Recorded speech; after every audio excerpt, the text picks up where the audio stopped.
baseball, but not performing like we've come to expect. 3 wins in the last 9, the lead down to 4.5 in the East.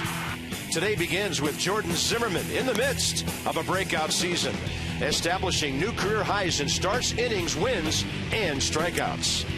The Wisconsin native takes his best shot at the Brewers in a race to the finish of this campaign on MASN.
Day game. How about 3 day games in a row?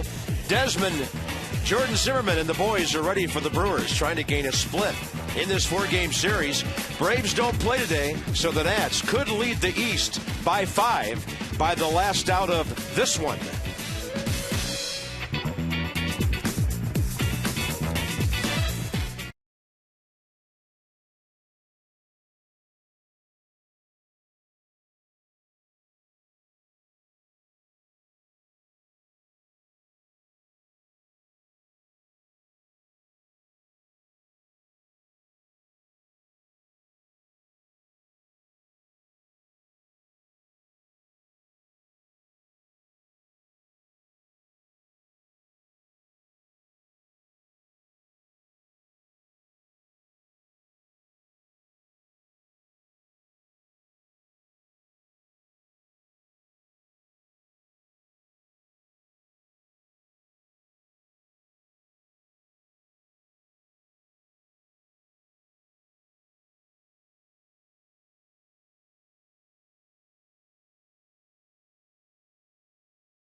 Brought to you by Jeep. Visit Jeep.com to learn more. and by the Virginia Lottery. We'll play anything, anywhere, anytime. We're game. It's a beautiful day for a game. Gentle breezes blowing. At the ballpark, we'll see a couple of quick workers in this one. Jordan Zimmermann and Marco Estrada. It is 68 degrees, humidity way down there. So visit Trane.com for an independent Trane comfort specialist dealer near you. It's hard to stop a train. The Brewers are fourth in the league in hitting, same batting average as the Nats, but they're first in runs, homers, and stolen bases. Norichika Aoki, they call him Nori. He's hit safely 12 of his last 13 games. His hitting streak came to a close here yesterday, but he's given them a much-needed spark at the top of their lineup. Gives them good defense with 8 assists in right field. And Jordan Zimmermann will take on Milwaukee, only the second time in his career, and back in his home state. He beat them with a great effort at Miller Park in late July. Yeah, great effort last time out, too. Got the 3-1 win Wednesday against the Dodgers. He allowed 1 run on 6 hits over 6 innings, struck out 4, walked 2, threw 106 pitches, 76 for strikes. In that game, Aoki was 1 for 3 against Jordan. First pitch of the game is right in there with a good-looking heater. We're underway at 106. Ricky Weeks and Ryan Braun to follow. Pretty much the standard lineups for both ball clubs throughout this series. 14-year veteran Marvin Hudson has the plate. Crew chief Tim McClellan first base. DJ Rayburn second. Ted Barrett at third. Zimmermann working quickly. Jams Aoki, who fouls it back. Let's go STG inside the numbers for Jordan Zimmermann. And there's his repertoire. That's what the Brewers will be seeing today. A fastball, 2-seam, 4-seam, averaging 94 miles an hour. Curve was good last time, but I thought fastball command was the key to his last outing against the Dodgers. Swing and a miss on a high fastball. Strikeout number 142, and that's 103 men more than he has walked. And going with the elevator fastball, 95 miles an hour. So in, out, and then up for the strikeout against Aoki. Tough guy to strike out. That'll give you an idea maybe early how that fastball's looking. Jordan Zimmermann, 7th in the league with a 296 earned run average. He's pitched really well all year. 6 innings or more 24 times, including the first 21 times he went out there this year. And today he's got a chance to go 7 or more for the 10th time. He's been durable. He starts this game with 183 innings, faces Ricky Weeks, who fouls one back and the count's even. Weeks did have a couple of hits against Jordan, going 2 for 2 in that game back in July.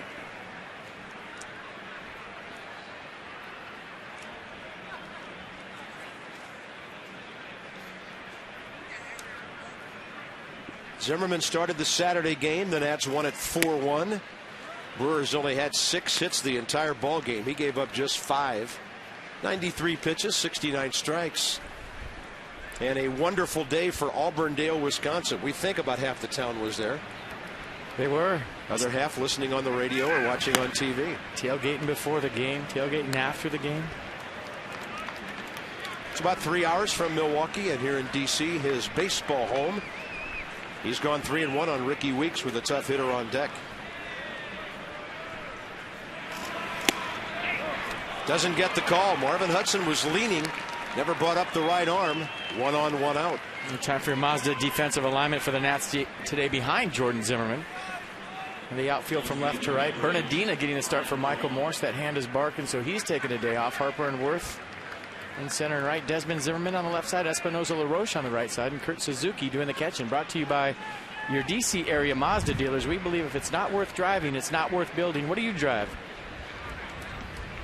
Only game in baseball until 7 o'clock in the National League tonight, and 4 o'clock when the Orioles and the Blue Jays start a twilight doubleheader. First pitch, it's a breaker, and it's a strike to Ryan Braun, who in this series is 6 for 9 with a walk and 3 RBIs.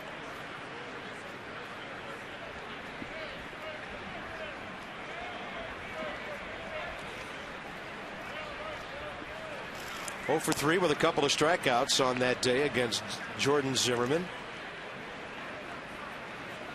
He's the only player in baseball who's had 100+ runs and 100+ RBI each of the last 4 seasons. That's impressive.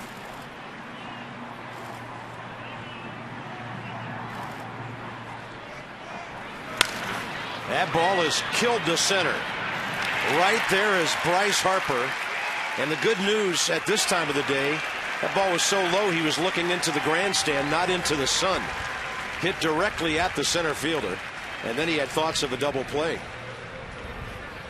Has a little too much carry on this line drive for Braun. Bryce Harper a couple steps to his right and then decides to get the arm loose for maybe a bigger throw later in the game, firing it back to first, trying to double off Rickie Weeks. There's the arm. Never get tired of watching it.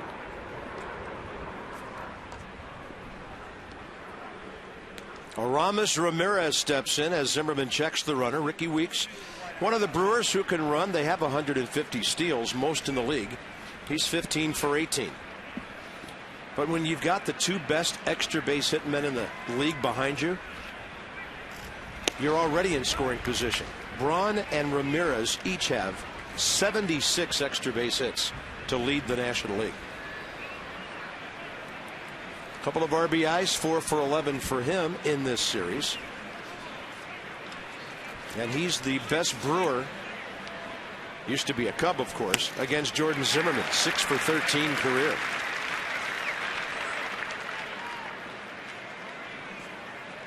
Instead, I like to look at his multiple hit games. Ryan Braun with 51. Aramis Ramirez 50. It's a lot of nights going home happy as a hitter. So every 3 games they average more than a hit in a game, and then they get plenty of others. Braun, by the way, 177 hits for a power hitter, 4th in the league. Then you look at what Miguel Cabrera is doing over in the American League with the Tigers. A legit shot with 10 days to go to win a Triple Crown. That ball hit hard. Harper going back, and he's got it! Slamming into the wall and holding on. What a great play, tracking it all the way, had a beat on it. Cool day here, wind blowing in, kept it in the yard, and Bryce Harper with another spectacular catch.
Turning it around for the offense. We'll see.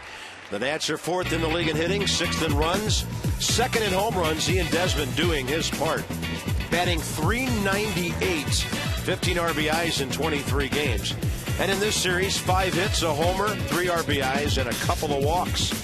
See your authorized Dodge dealer and experience a world of performance design and fuel efficiency. Schedule a test drive or go to Dodge.com. Check out the powerful lineup there. Marco Estrada, 29 years of age, originally drafted by the Nats, 6th round in 05. He was here for part of 08 and 09, and then the Brewers picked him up on waivers in February of 2010. It seems like every Brewer pitcher we've introduced in this series is coming off a scoreless outing. The same holds true for Estrada. Last time out Wednesday at Pittsburgh, he earned the 3-1 win, but he pitched 7 scoreless innings, giving up just 3 hits, struck out 4, walked 1, threw 96 pitches, 68 first strikes. Let's go STG inside the numbers. So the Nats are going to be seeing from Estrada. Good changeup, one of the better ones they'll see. So not afraid to throw the fastball, and it's a sneaky fastball with late life. He gets a lot of swing through strikes with that pitch, but he'll go to the change to strike you out too. Jason Worth will lead things off. 4 hits, an RBI, a walk in the series.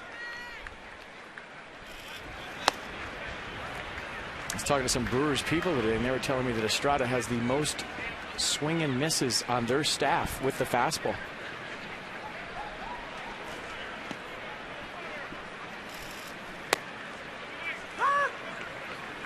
That one cutting toward the outside corner.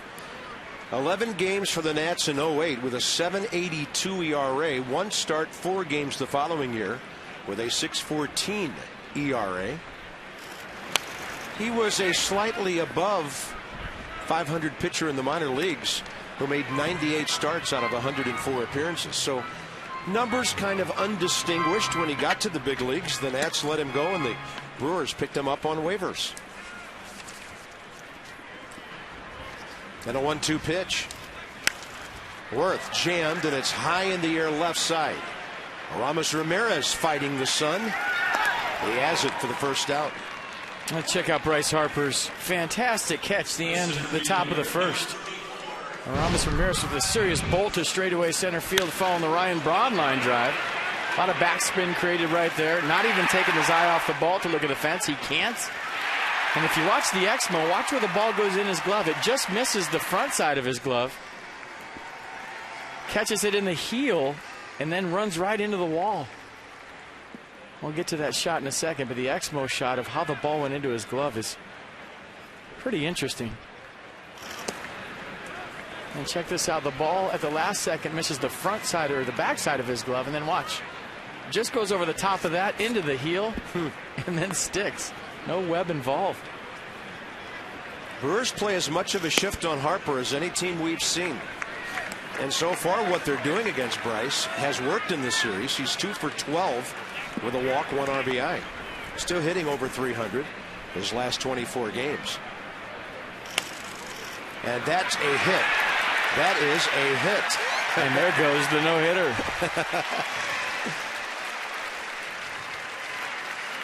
I don't care what defense you have. There's nobody who would be playing there.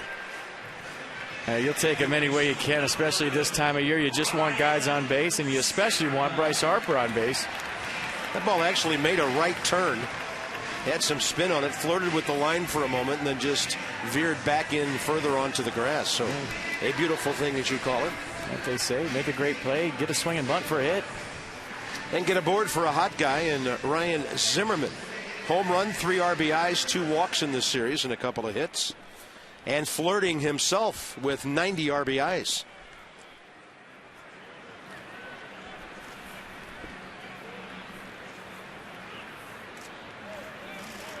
You'd like to see the guy swinging the bats well, heading to Citizens Bank Park, a hitter's haven. They'll face Cole Hamels tomorrow night. And then on to, I think, what's considered a pretty fair park over the weekend in St. Louis before coming back here.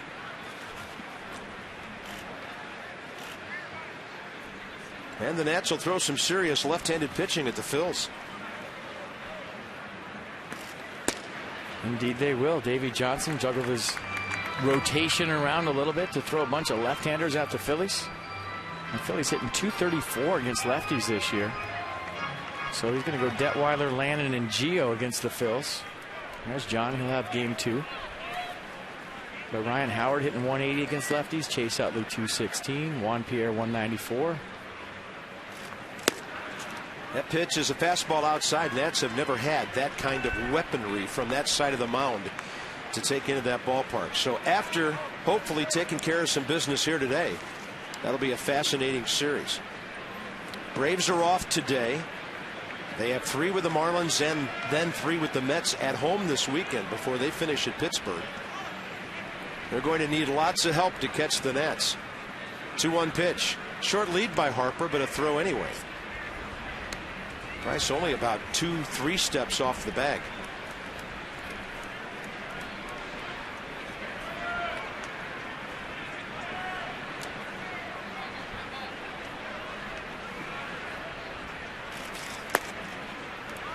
And a hit and run count.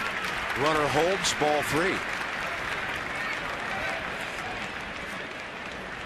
And the Brewers, like they have almost every right-handed Nats hitter in the series. Center fielder way over toward the gap. Right fielder Aoki maybe 50 feet off the right field corner. And as usual, a big gap toward the bullpen, left center.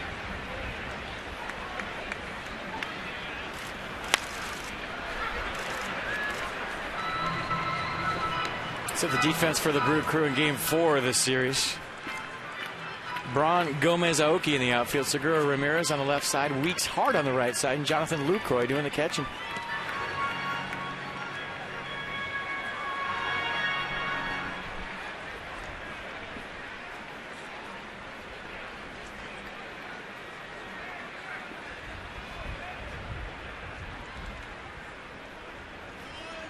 Three-two. Harper running. What's the pitch? Ball 4. So Harper had a good jump. He's at second base anyway, and the Nats have 2 on, 1 out with Adam LaRoche coming.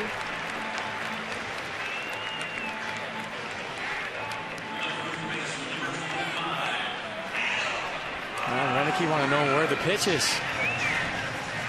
He's asking Marvin Hudson, where's that pitch? Let's check it out. 3-2, Harper going.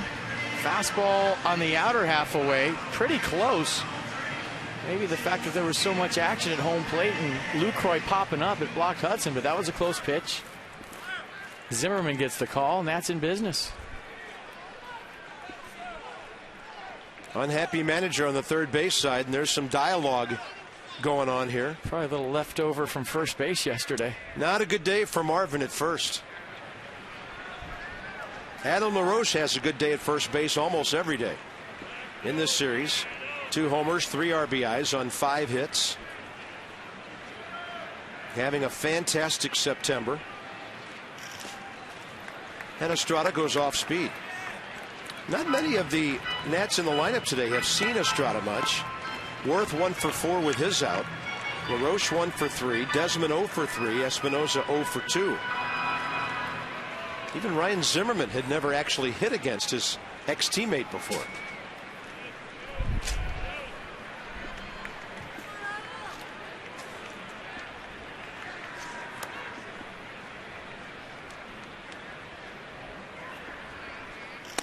Fastball outside.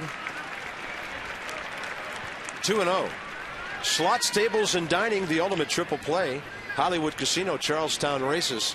We've got some serious extra base hits, guys, in this series. 2 of the top 6. Well, actually 4 of the top 6, pardon me. 3 of them Brewers. I'm in for 66. 32 of them have left the premises. Adam Forth in RBI, sitting on 98.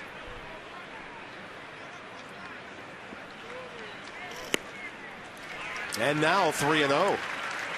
Nats are building an inning here. 16 pitches for Estrada already. And Ian Desmond bumped up today with Michael Morse not starting. Definite 3-0 green light in effect right now.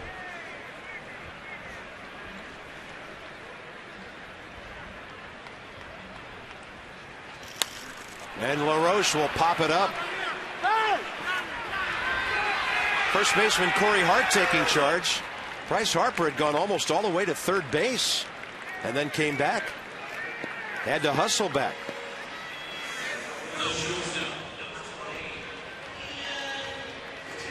Yeah, I don't know if Bryce thought there was 2 outs right there because he wasn't running on the pitch, and Bo Porter was waving at him, had to scramble to get back to second base in time, but because LaRoche popped it up so high, he was able to get there.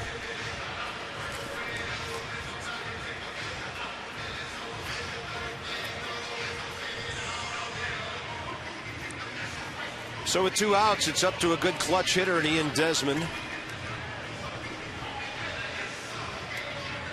5 out of 9 with a homer, 3 RBIs, 2 walks in this series.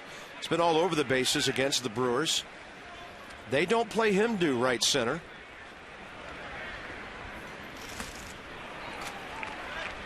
I wouldn't throw him a first pitch fastball with men on base either.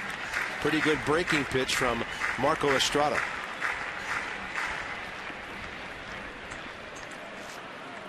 But they play Desmond probably more straight away than any other Nats right-handed hitter.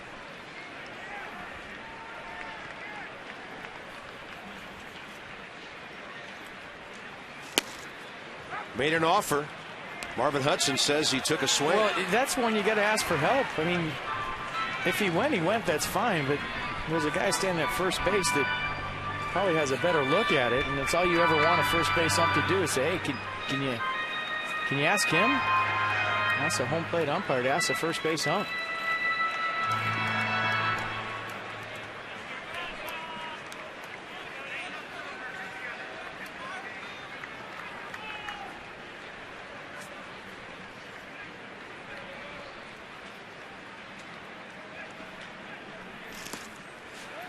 And then Harper with a delayed effort to third.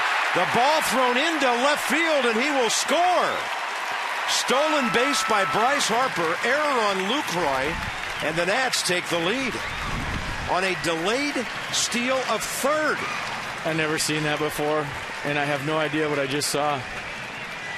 Trying to figure it out. I don't know if he got a late jump or he's reading the ball in the dirt, and I think that's maybe what happened. Watch the ball in the dirt. Bryce sees it down there. He takes off. Lucroy launches it into left field. And the run till they tag you offense gets a run early for the Nats. Well, your assessment is the only thing I can think of. I was about to ask you, where does that idea come from? Bryce Harper continues to invent ways to score runs. And now Desmond on a fastball will get punched out. So the Nats do get a run out of that as Bryce Harper swipes number 15. 68-19 when they score first.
Our capital, just about a mile, 1.7 miles north of South Capitol Street, 1500 South. And the second inning with the Nats on top now, brought to you by Luna. Call today for the Luna Double. Get your second room of flooring free at 877-241-LUNA. There's just somebody standing in the water with their Nats hat on. I think so. Yeah. I don't know. That water would be a little chilly on this day. It's not like 2 months ago. Autumn weather is coming, if not already here to a certain extent. Here's Corey Hart to lead off. And that ball is well hit to right center. And this game's tied. Corey Hart, number 28. And 3 hitters in a row have hit Jordan Zimmermann as hard as any 3 consecutive hitters all year.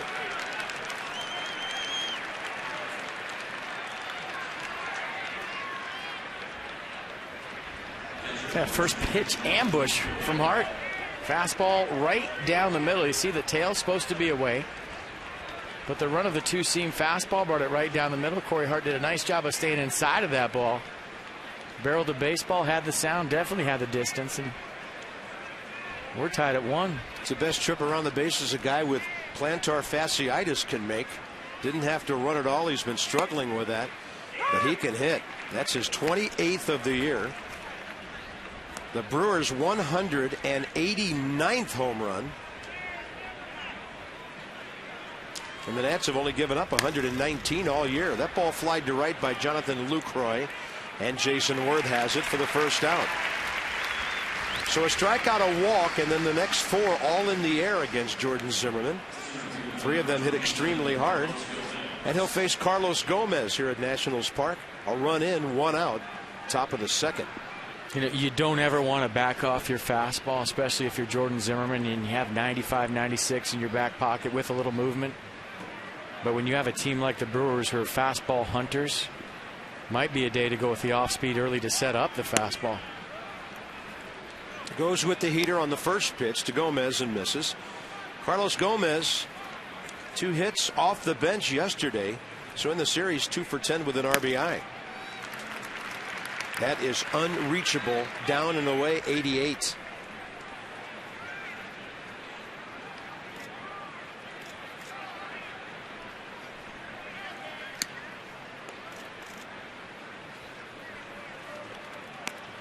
It almost looks to me early on like Jordan is working a little bit too fast. You know, there's times as a pitcher where you can get into that sync and that rhythm where, you know, maybe you're working a hair too fast and you can just slow things down a little bit. But this is the fastest pace I've seen from him all year. And that one flied to left center. Harper drifting for it. Things are happening quickly, one way or the other.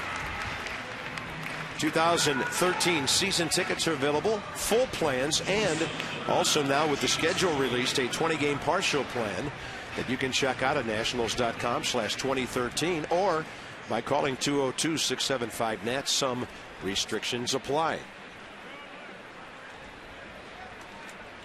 Gene Segura, 2 for 12 with an RBI. The number 8 hitter.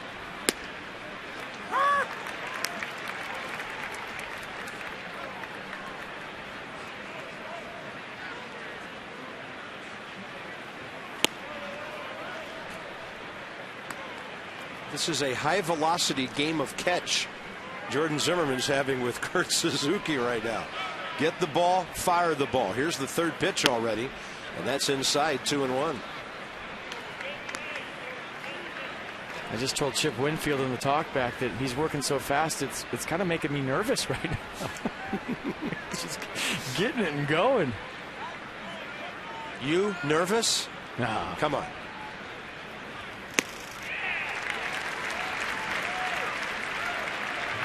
Kurt Suzuki just threw one right to Danny Espinosa on the return. It's a play. They work on it sometimes. Catcher will throw it to second just to give Jordan a few seconds between pitches. Kurt's not used to throwing the ball back this often, this quickly. You're working way too fast. I need to slow you down. We'll fire one of the second baseman.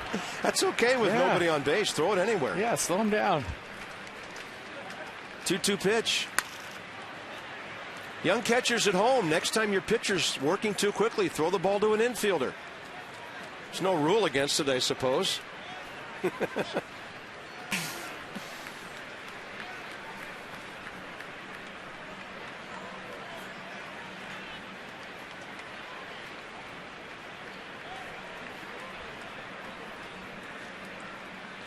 2-2 pitch.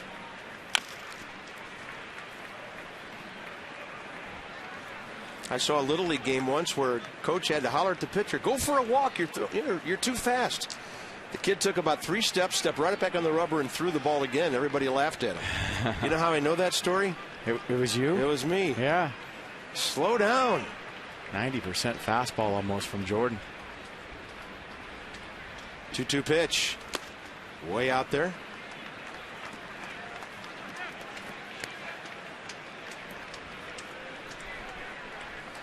You'd love to see Marco Estrada lead off the 3rd inning. Jordan has walked one today. That was Weeks ahead of Braun in the 1st inning, but he got the next 2 hitters on hard hit balls.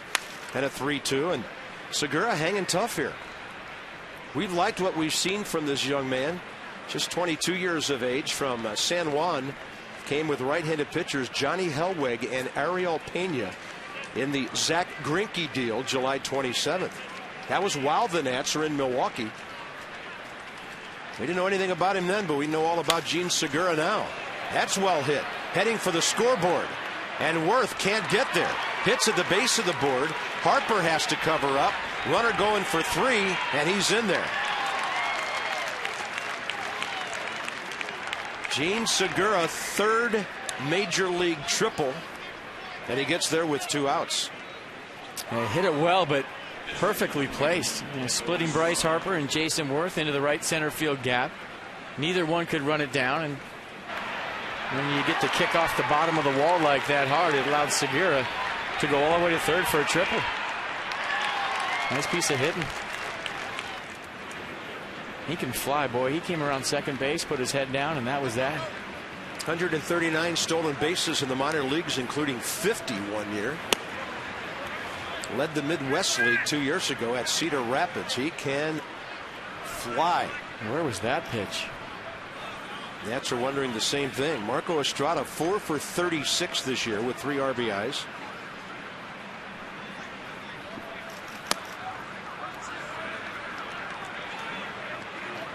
And there's a buzz in the crowd as the count goes to 2-0. So got pitch track. First pitch a strike. Second pitch. Wow. Somebody's not having a real good series. Save big at Nissan's Bottom Line Sales event through October 1st. Visit ChooseNissan.com or your local dealer. They bring us our pitch track.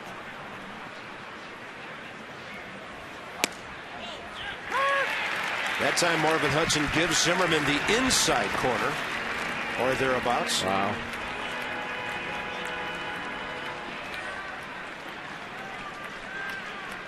He is set up on the left shoulder of Suzuki. Gets a good look at that part of the plate.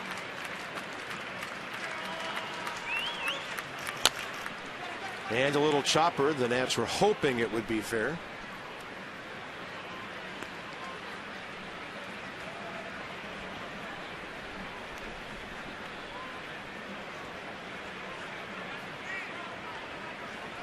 And Davey Johnson was asked today what he would think about resting guys and the rest of the league's opinion should the Nats clinch the National League East.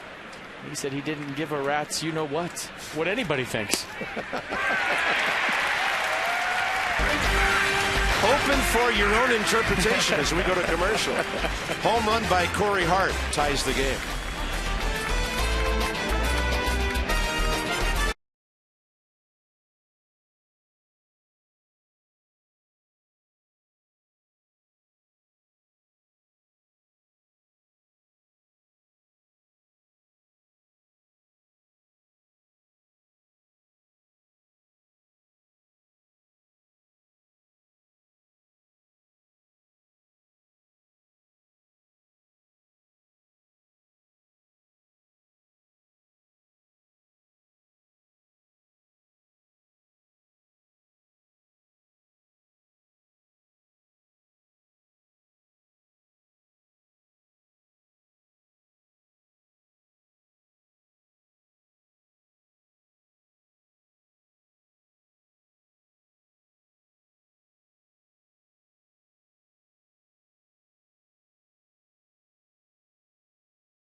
You by your local DC area Land Rover Center and by Verizon 4G LTE. More 4G LTE coverage than all other carriers combined. Good day to be out there at the Scoreboard Walk, checking out some barbecue, some Shake Shack, you name it, it's out there. And let's have a look at our Subway sub prize and what's on the line, the National League East and the wild card. So the Nats 4.5 over the Idle Braves, who do not play until tomorrow night against the Fish. St. Louis won yesterday. Milwaukee won. The Dodgers are hanging in there. Brewers go from here to Cincinnati.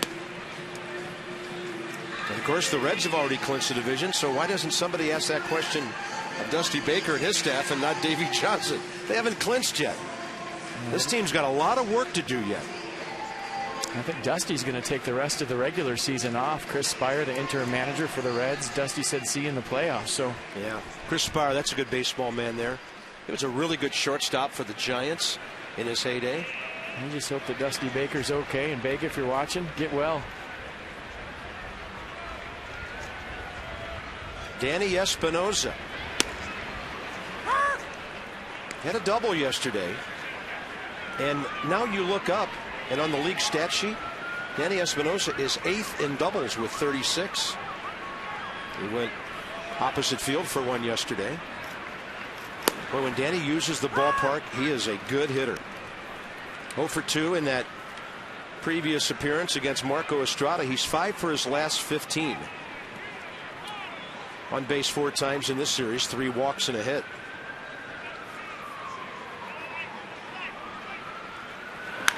They went away. He pops it up that way, and Ramirez has his hands full. Not able to reach it. It's into the Milwaukee dugout.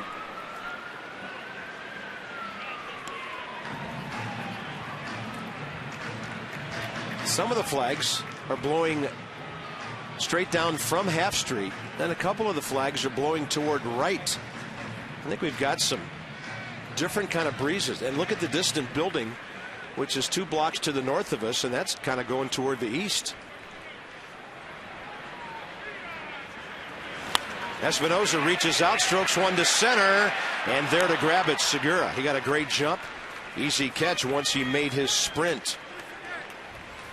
For solutions that help you achieve your financial goals, PNC Bank. For the achiever in you, Brian Goodwin is with the Salt River Rafters. What a great name of the Arizona Fall League. And at single A, double A this year, 280. A lot of extra base hits, good speed. Keep an eye on young Mr. Goodwin. Roger Bernardina in this series, 0 for 2 with pinch hitting appearances. Didn't like the strike one call. It's funny with a small crowd today, you can hear the dugouts chirping at Marvin Hudson. Bernardino lays it down, then the ball hit the bat, and he's out. He bunted it, dropped the bat, the ball rolled right into the bat, automatic out, 2 unassisted. You see the bunt right there, lays his bat down. There's definite contact. And once the ball hits the bat in fair territory, you're out. Same as hitting the batter.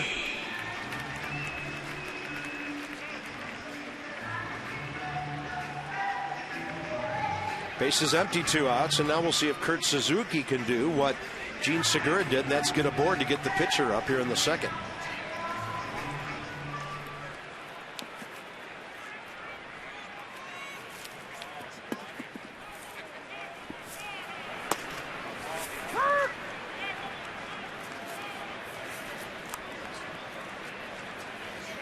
Dow Jones down 36 points today, by the way. Will help you manage your wealth while you watch Nats baseball. Wow.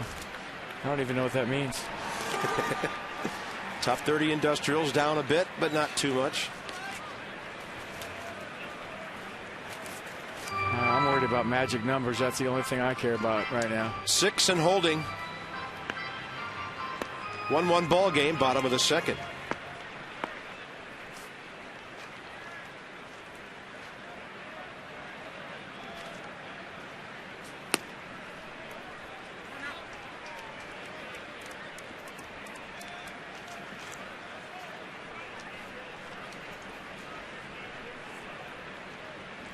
Nets would love to see Jordan Zimmermann batting here in the second inning. Pretty good swing by Kurt Suzuki, and the count's even 2-2. There is another meaningful wild card game later today. St. Louis opens a series at Houston. Lance Lynn is out of their bullpen and back in the rotation, 16-7. They lead the Brewers by 2.5 games.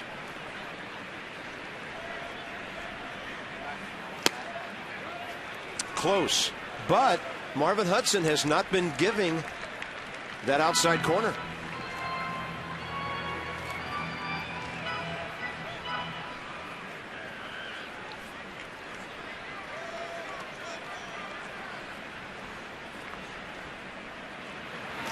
And Suzuki will fight one off and keep his quest alive to reach base here in the second. By the way, here's another note on Milwaukee, how well they've been playing. They've won 14 of their last 20 road games. They've borrowed a page out of the Nats' success book this year. Washington 47 wins at home, 45 at home.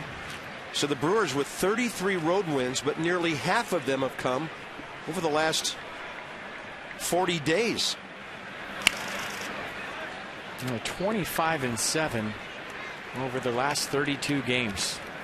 And when the Nats beat them on Saturday, that's the only game they've lost in their last 8.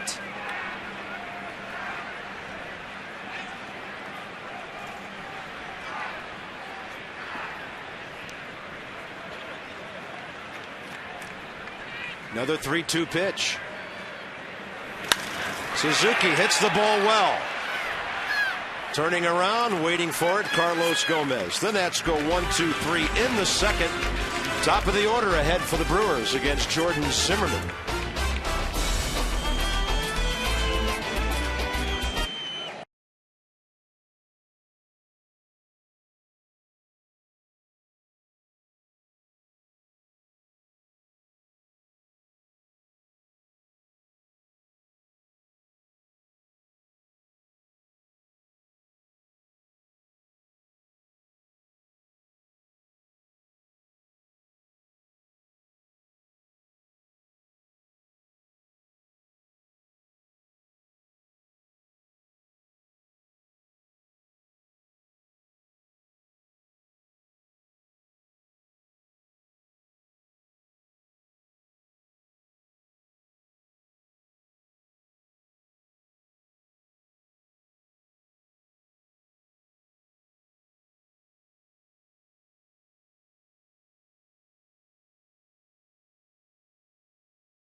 The third inning, and today Davey Johnson talked about what Jordan Zimmermann's strength is like at this point in the season, pitching this deep into the season. He said, you know what, he's as strong as a bull. Everybody got all worried when he had a couple outings that weren't as Jordan-esque, he called them, but he had a little bit too much rest in between both of those, and Davey said that tended to make Jordan a little stronger, but he said, you know what, his last outing was outstanding, and he knows what it takes to be successful in the big leagues. He said those were learning experiences, having that extra day, and it's part of establishing yourself in the big leagues, but he really likes where Jordan is at right now.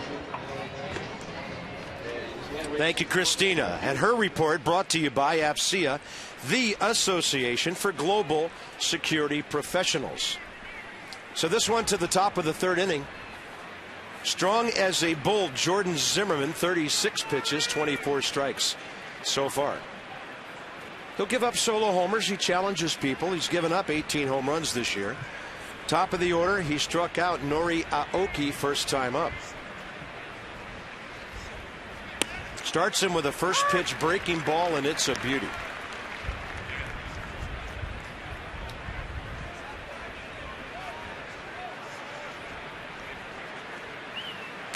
And another.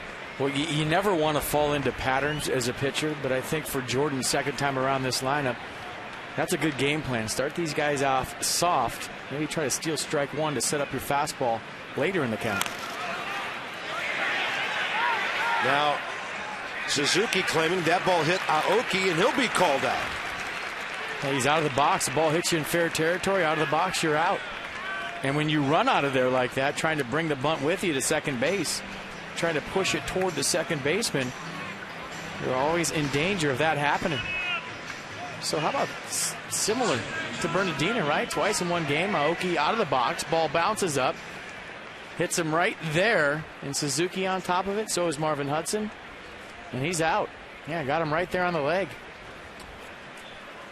So twice in the span of 3 hitters, 2 unassisted on attempted bunts, with the baseballs hitting bats and base runners.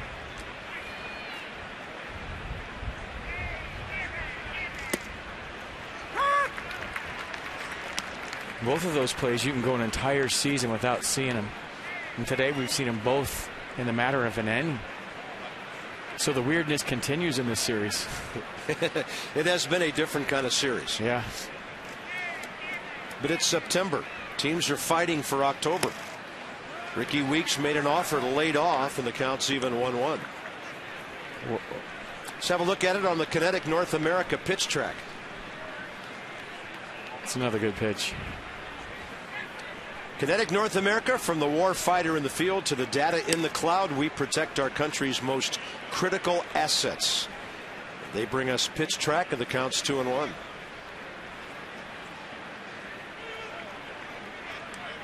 Ricky Weeks walked first time up. He's been on base in the series 4 times.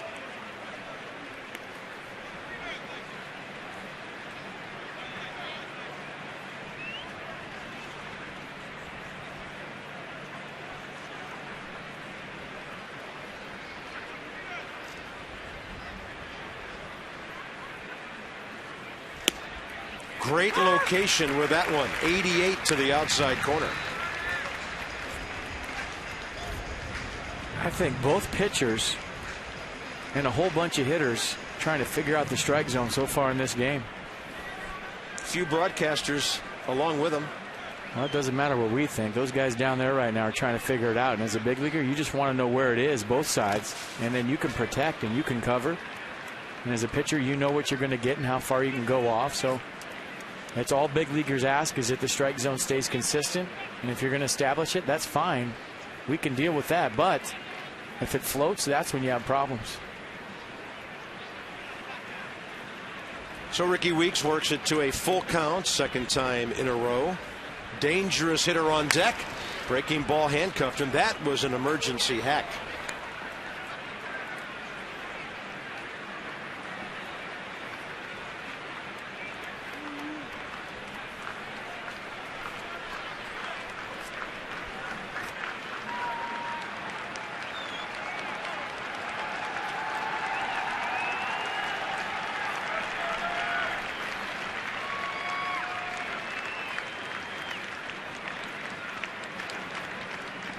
Target in.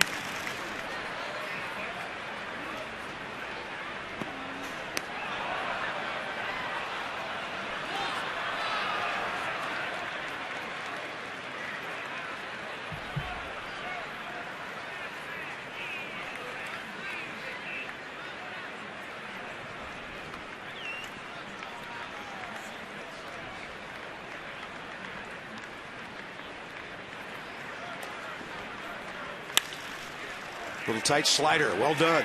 Desmond to his left with a good play. Fast runner. No margin of error right there. 2 outs. Ryan Braun coming in. We have an AT&T fact of the game for you. So Zimmerman, since the All-Star break, 13 games started. The Nats have gone 10-3. They've won his last 3. And the ball club just 9-8 in his 17 prior starts. But that not his fault. There was just not much run support the first half of the season. This guy is 11-8, so that's what, 19 decisions. He could easily be 14-5, maybe even a game or so better than that. I think the only ones he cares about are right now. Next couple of starts going down the stretch. Helping his team win the National League East.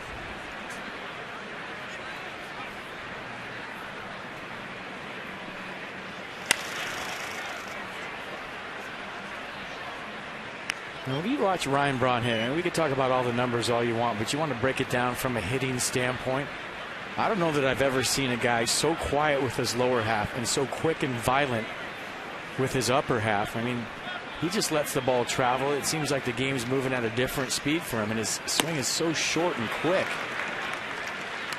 It seems like he can wait longer than most hitters can to make a decision to either swing at it or take it or decipher whether it's a ball or a strike, fast or slow. Nats handled him in Milwaukee. He was 2 for 17, but in this series, 6 for 11. So he's had a little payback here. The Nats have, to this point, kept him in the park. That was a breaking ball inside. Find out why employees choose STG at STGinc.com. No lower than 5th. Man, if he's hitting 10 points higher, we're talking possible both leagues with a Triple Crown guy this year. See, everybody else at home is looking at the numbers. I'm watching the right side and the head down on the ball, the L with the back leg, the perfect form.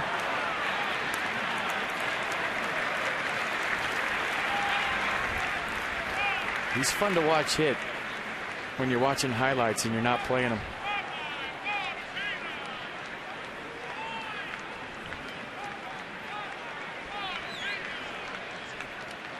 Zimmerman has him 1-2.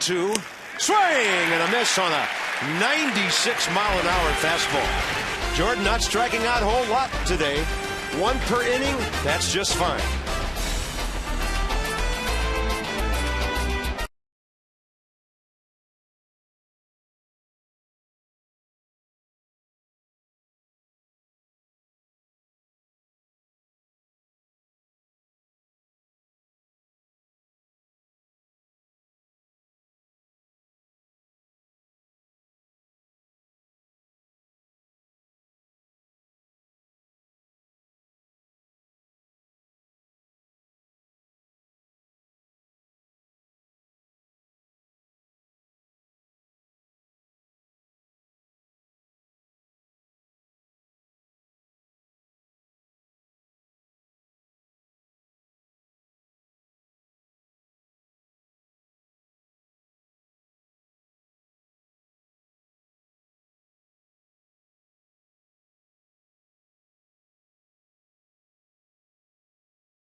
Harper went to third. There's a rule of thumb reading a ball in the dirt. Ball hits the dirt, you go at first base. But at second base, when the ball hits the dirt, you have to make it kick away from the catcher in order to advance. So that ball's got to go either way. Bryce Harper left as soon as the ball hit the dirt. It turned out good because I think it was almost like an ambush. Jonathan Lucroy was caught a little bit by surprise. He threw it into left field. But generally speaking, on the ball in the dirt, it goes in the dirt at first. You go to second, you get thrown out. The worst thing it is a delay steal. But at second base, when you're in scoring position, you usually want to make it kick away from the catcher. There's a hit for Jordan Zimmerman. Nats have their second base hit of the day, so they go 2 for 8 with a walk. The first time through the lineup, and for Zimmerman, 10 for 53 this year.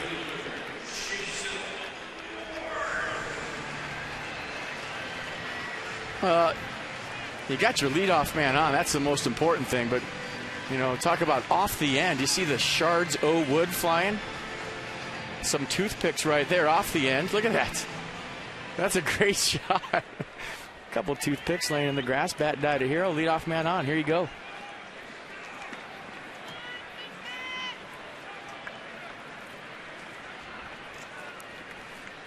We'll save those for Dusty Baker when the Nats play the Reds for a trip to the World Series. There you go. Top of the order, Worth fouled out to Ramirez at third, first time up.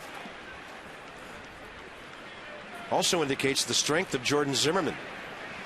Hit that ball about 200 feet or more out into left center for a hit with that bat quivering and breaking. This is some kind of athlete. Great football player in high school. A fleet wide receiver, good basketball player.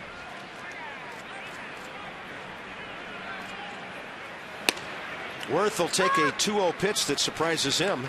He thought it was outside. And Jason Worth, good idea. The strike zone as good as anybody I've ever seen.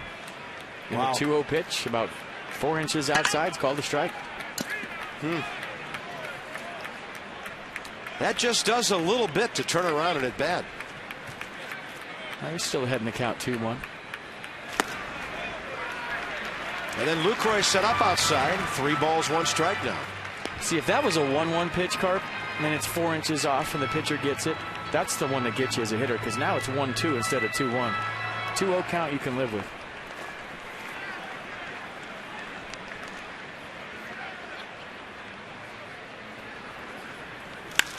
Got a fastball, ripped it into left. Worth with quick hands got around that ball, hit it solidly, and the Nats have 2 on, nobody out.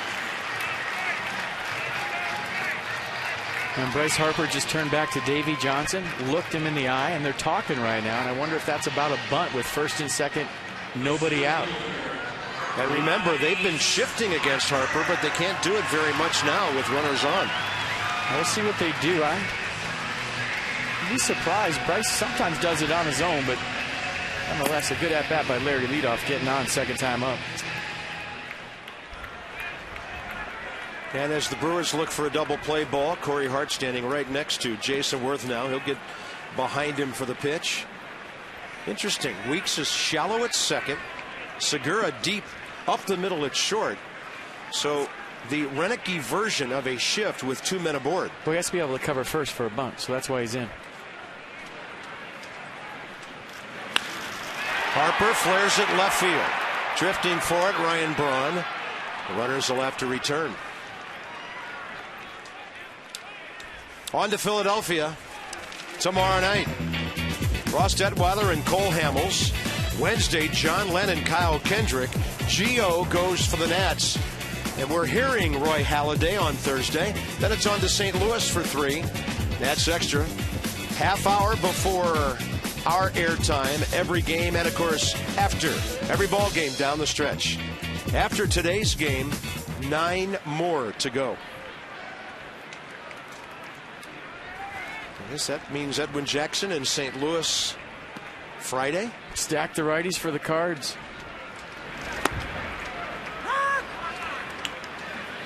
Ryan Zimmerman walked first time up.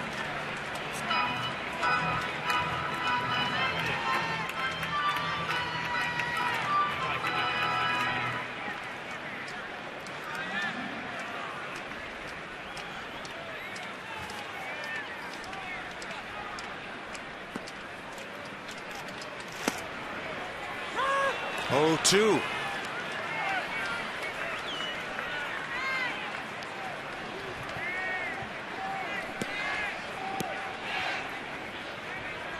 Zimmerman played with Marco Estrada, but had never faced him until today.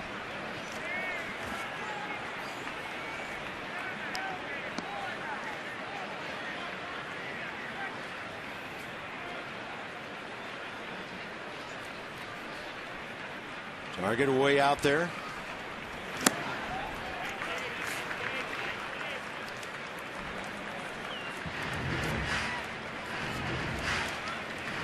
This is a man who will always be efficient with runners in scoring position. 59 of his 89 runs batted in.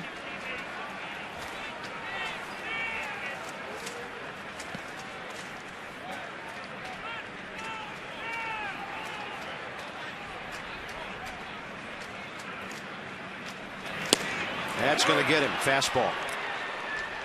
Marco Estrada is wearing out the outside corner. That'll be his second K of the day. That'll leave it up to Adam LaRoche here in the third. Own a piece of DC baseball history, game-used balls, bases, other commemorative items from the playoff clinching game and this historic season.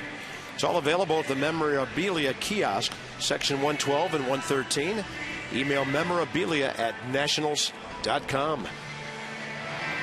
Evidently, the signed lineup cards, a very big attraction. Those would look cool if you bought enough to wallpaper a whole wall in your room. I've got the month of July on my room. That would be cool. Adam LaRoche with 2 aboard, first inning, popped up.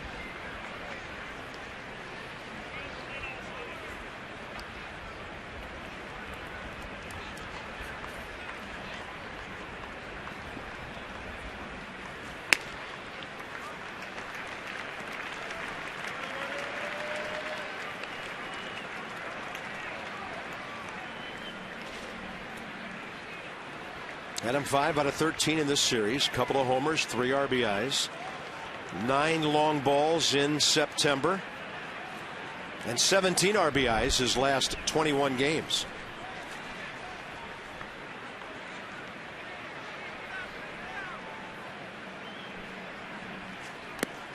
That was off speed on 2-0. Second consecutive at bat for Adam LaRoche in a 3-0 count. He had the green light his first time up.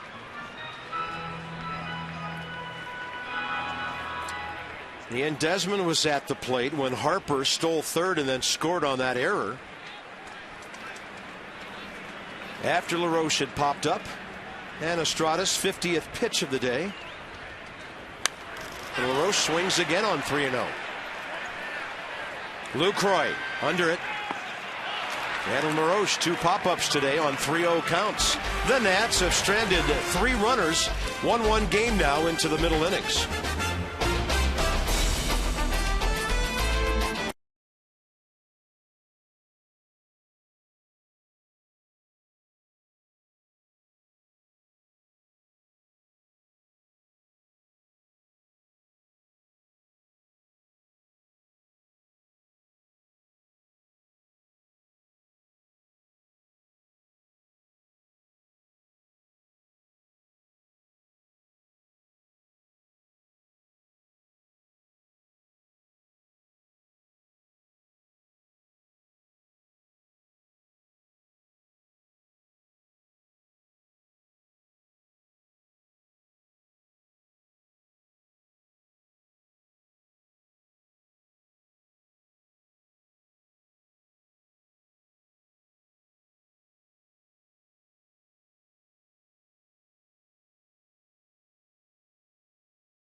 July 28th.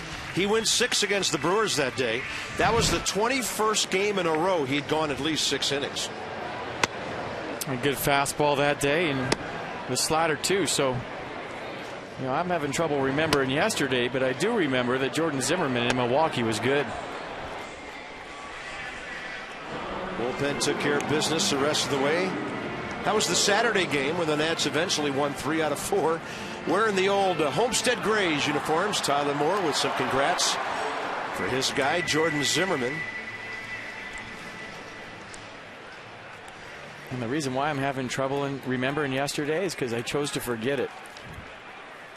That was one you don't want to remember. Good one to forget. Jordan won that game on the 28th. That was his 8th win of the year. So he was 8-6 then. He's 11-8 now. 53 pitches, 36 strikes in 3 innings. Aramis Ramirez hit that ball on which Bryce Harper went deep to grab it and crash into the wall first time up. Harper's put on quite a defensive demonstration in this series. That one right at Ian Desmond. Aramis Ramirez not having a whole lot of luck today. 5 hitters in a row, 7 of the last 8 since Corey Hart, who's now stepping in, hit the opposite field home run leading off the second. And that was on a first pitch fastball that was ticketed for the outer half, but with a 2-seam run came right back down the middle. See if he throws him a first pitch heater here. Nope.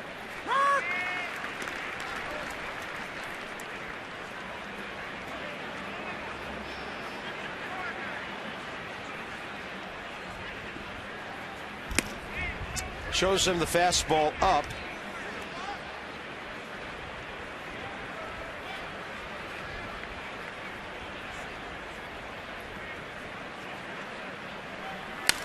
Hart hits that ball hard. Nice big hop though. Came up so Danny Espinosa didn't have to pick it right off the turf. 2 down. Boy, as an infielder, when a ball's hit hard to you, you're okay with going down and getting it, but when it jumps up like that at the last second, that's a pleasant surprise. You get that Sunday hop out of nowhere. Thank you very much.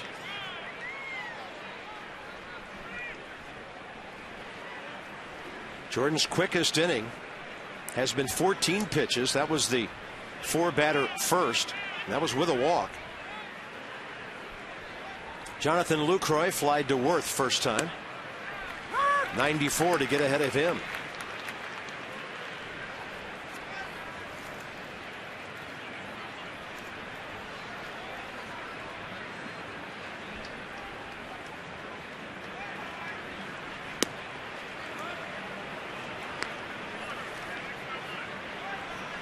Milwaukee catcher starting his 3rd game of the series. He's had a good weekend, 4 for 10 with a homer and 3 batted in.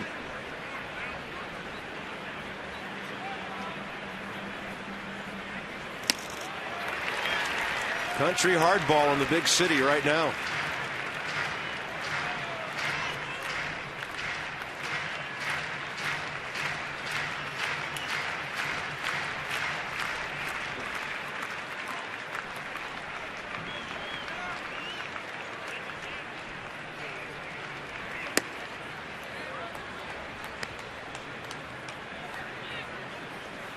Jordan making his 80th career start today. That career record inching toward the break-even point here. 23 and 26. Career ERA 3.49 coming in. Bat shattered on a breaking ball that had Lucroy reaching, and Desmond throws him out. Most efficient inning of the day for Jordan Zimmermann in a 1-1 game.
One goes to the bottom of the fourth inning. A story of good pitching by Jordan Zimmermann. 42 strikes in those 63 pitches.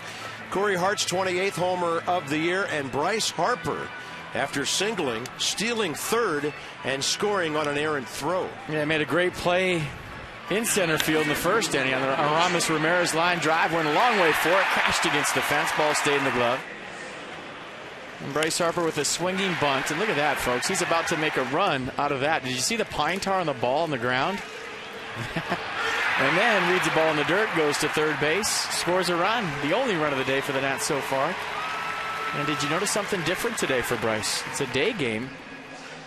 No stirrups. The calves aren't out. Sun's out, calves out. Not today. He's going long, changing it up. I like it. Yeah, Bryce got a base hit that first time up, flied out. He's 3 for 14 in the series. Here's Desmond, Espinosa, Bernardina to follow, bottom of the fourth.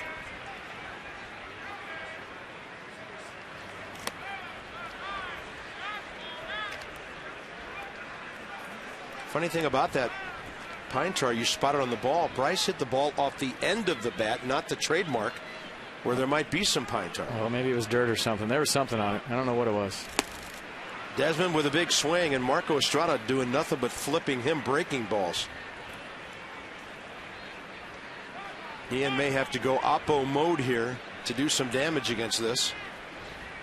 Struck out looking first time. Target in. Buzzed in with a fastball upstairs that was unreachable. Marco Estrada, third strikeout.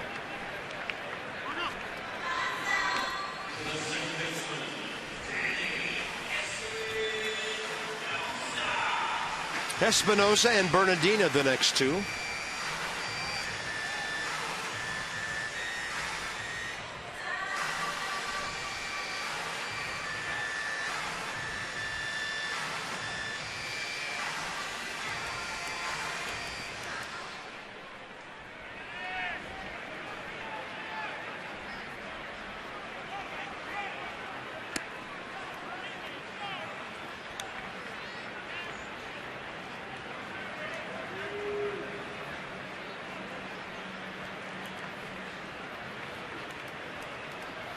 Well, he's going well, so is his team. And that's all 4 of Estrada's wins on the year. He's 4-6. 27 appearances out of the overall, and then his 22nd start today. He's 1-6 career as a reliever, 7-9 as a starter.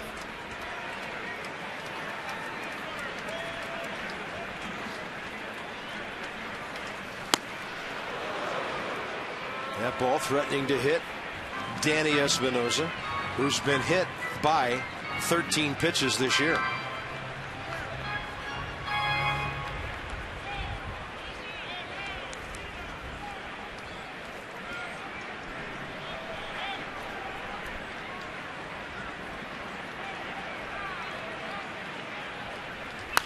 That ball drilled to right center. Aoki trying to cut it off. Espinosa going for 2. And he is safe. It's another double for Danny Espinosa in the top 8 in the league, number 37.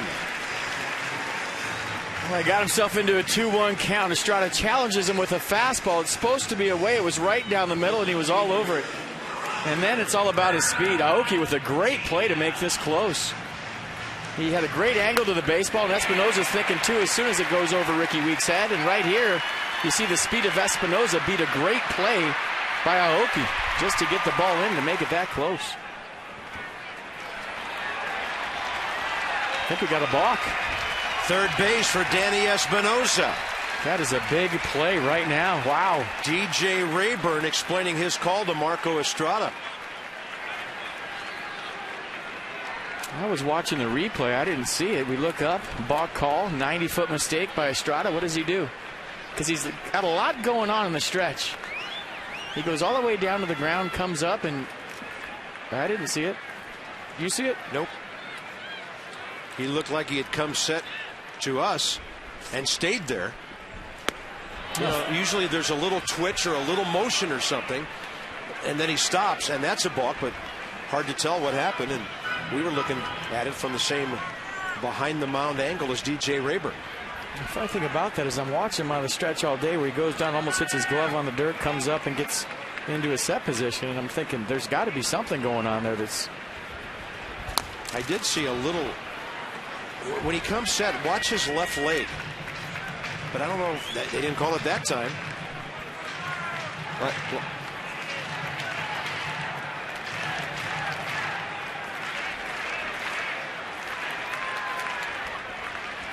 Might have been where he took the ball out of his glove. Regardless, big pitch right here to Bernardina. Roger needs contact to give the Nats the lead. Leans back from a high tight fastball. That's where Lucroy wanted it.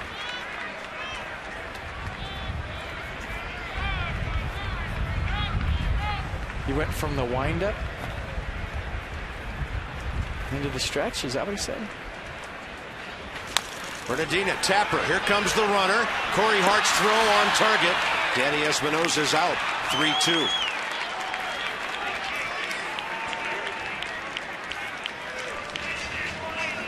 Nats have been pretty efficient all season long at picking up the runner on third with less than 2 outs. The last couple of days, it's been a struggle. And Bernardina with the tapper to Corey Hart. He charges hard. Contact play on. Espinosa trying to get underneath the tag, but the throw was there in plenty of time. Well, maybe Roger Bernardina gets turned loose here with 2 outs, try to get the scoring position for Kurt Suzuki. Well, then you have first base open. You could walk to Suzuki, but Zimmerman had a single his first time up. Usually with the 8-hole guy up, if you're going to steal second with 2 outs, it's later in the count. This is the first series in a while when Kurt hasn't been able to do any offensive damage. Still looking for his first base hit. He's 0 for 9.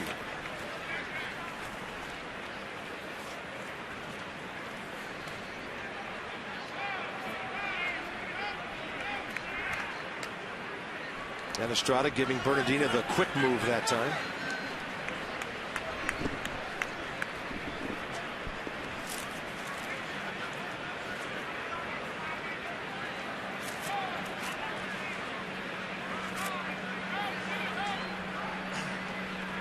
He holds, strike 1.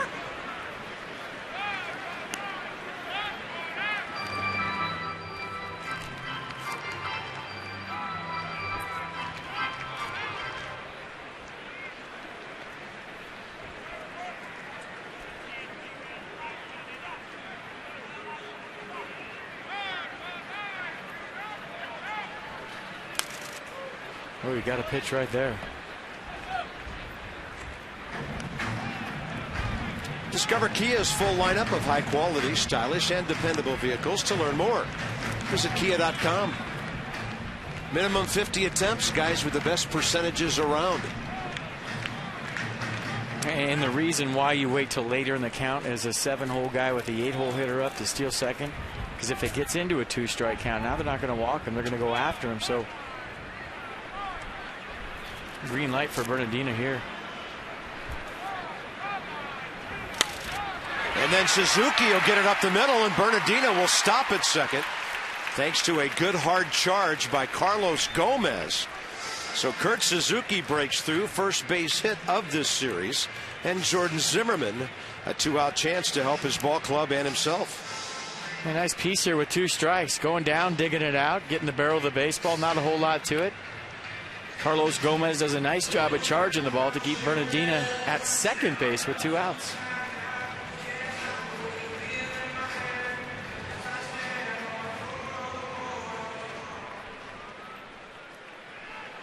Well, here you go. You get a big chance to help yourself out.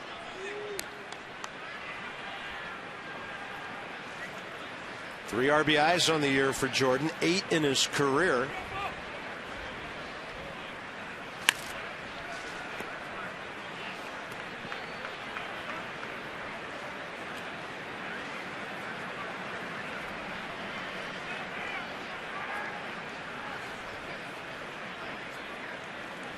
Aoki shallow in right, Gomez shallow in center. With the speed of Bernardina, and Bo Porter going to send him anyway. Zimmerman with a base hit to center. Here we go. Here's the throw by Gomez. Bernardina is safe. Jordan Zimmerman's 2 for 2, and the Nats lead 2-1. Do it all, Jay-Z. Now batting .204 on the year. Career RBI number 9. How about that? Jordan Zimmerman, a couple of knocks today, gets a hanger right down the middle, knows what to do with it. Look at the athlete, folks. If you just turned on the Nats for the first time, you'd think that's their 3-hole hitter. No, it's their pitcher, Jordan Zimmerman, with a huge knock. Bernardina getting it around third base. Good throw by Gomez. Can't beat the speed of the Shark. Runners at first and third now. Got a visit from the pitching coach, Rick Kranitz. No activity in the Milwaukee bullpen. So Jordan Zimmerman goes to .204 on the season with 4 RBIs. What a weapon to have in that number 9 spot.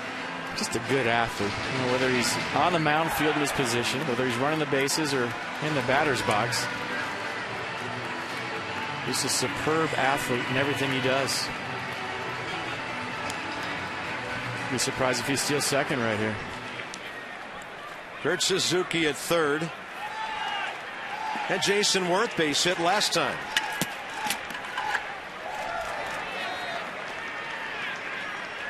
Everybody did everything right on that play. Zimmerman hit it beautifully. Gomez charged hard, made a good throw.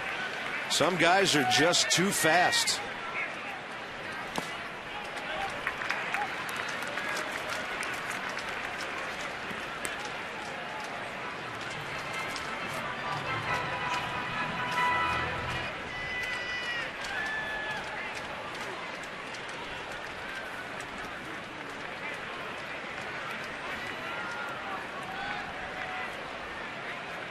Target outside. Worth takes a fastball that runs to the edge.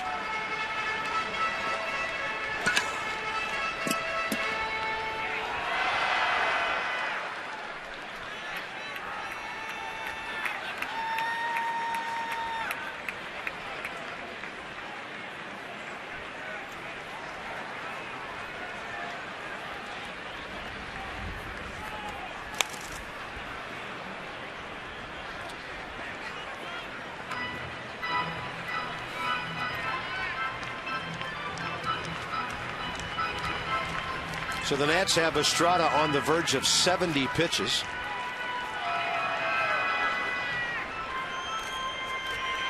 He has gone 6 innings 11 times this year, 7 innings 5 times, including his start 5 days ago. 7 innings, a 3-hit shutout for him at Pittsburgh.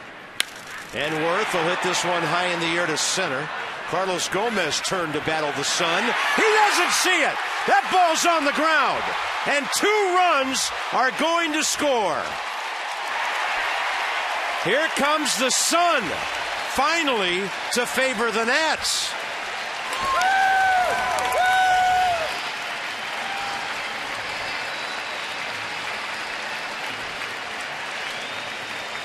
I mean, it happened 2 times yesterday, right? Once to Bryce Harper, once to Jason Worth, and today in a huge spot in this baseball game.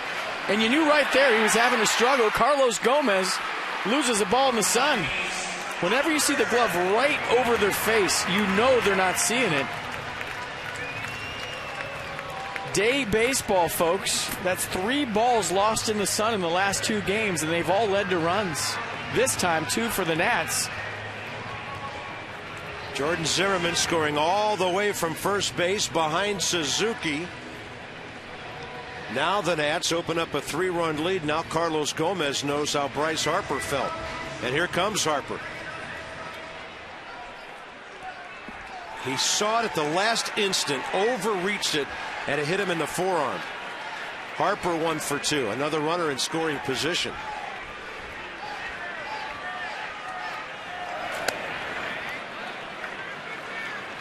He has to drive in that run with 2 outs, not bunt.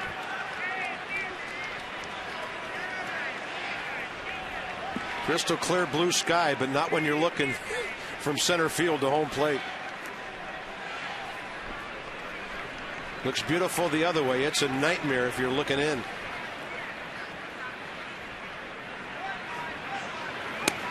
Up and away, 2-0. I was telling a friend yesterday after the game, I played a lot of center field in my career.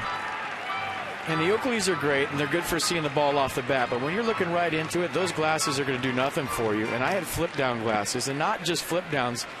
They were welder's goggles, to where it was so dark. If I flipped them down looking at you right now, I couldn't see you. But I could look right into the sun and see a black dot, which was a baseball. So whenever I played center field during a day game, you had those dark welder's goggles on, and you'd flip them down, and you could look right into it and still see the baseball. You have these Oakleys on, or whatever they are, these stylish sunglasses now. They're great for seeing the ball off the bat, but you cannot look directly into the sun with them. 3-0 to Harper. And Bryce will take a fastball in there. And I officially just sounded really, really, really old by saying that whole thing. That's okay. There's been a debate raging about sunglasses for the last few years. So Ryan Zimmerman on deck. A 3-run fourth for the Nats. Harper will reach and Zimmerman will bat. And this is really going to be piling up the pitch count for Marco Estrada. Second walk of the day. They are moving about in the Milwaukee bullpen. Nobody throwing yet. Estrada, by the way, due to bat third in the top of the fifth. And now Josh Stinson still moving around, doing some stretching.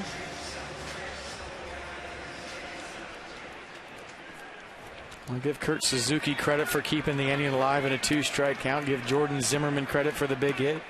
Give Jason Worth credit for being smart enough to hit a ball to center field in the sun.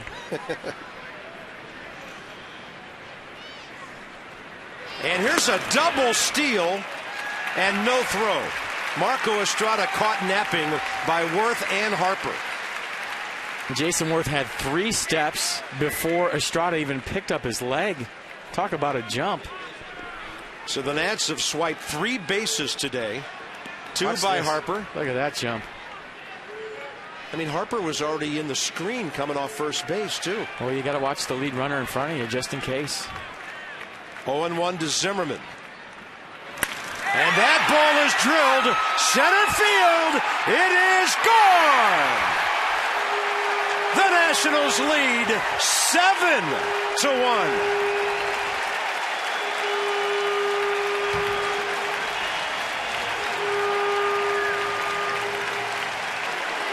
You give good teams a break, they make you pay. Low 10s around, I see it.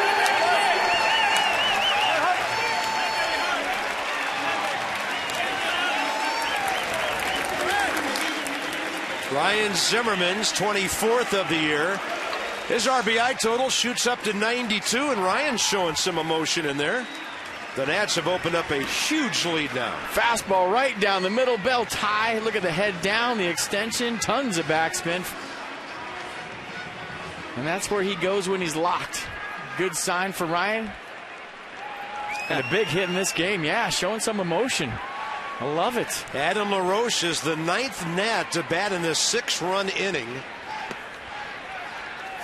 It's the second time in this series the Nats have had a 6-run frame. 4th inning Saturday, 4th inning today.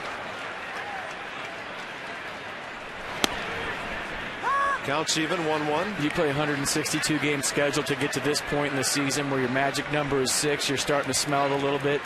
You want to be even keel for 5.5 months, but you get to this point, let loose, man. Show that emotion. It's that time of year. Why not? Well, we talked about this over the weekend. Ryan Zimmerman, despite about 3 weeks worth of being out, still has a chance for 100 RBIs this year. Adam LaRoche will pop it up. Left side. Aramis Ramirez. Adam LaRoche is 0 for 3. That's okay. The Nats send up 9 men in the 4th inning. And on this beautiful swing, Zimmerman drives in 3. The Nats lead by 6.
race. They need to run from center field, FP, straight in so that the other three presidents are looking into the sun. There you go. This was a kind of a scrum for a while, and then George running strong at the end was it. All four of them look like a rather ordinary effort on a Monday matinee to me. It did, yeah. Teddy's boiler looked a little bit lower than normal to me today. Yeah, that was not presidential, that effort. No. Go take a nap, guys. Top of the fifth inning, Carlos Gomez leads off. Jordan Zimmermann, a 6-run lead with which to work. Brewer bullpen busy, so you would assume they'll hit for Estrada here. And a ball flared to right for Jason Worth. In about an hour, that's a hard fly ball. Right now, no problem.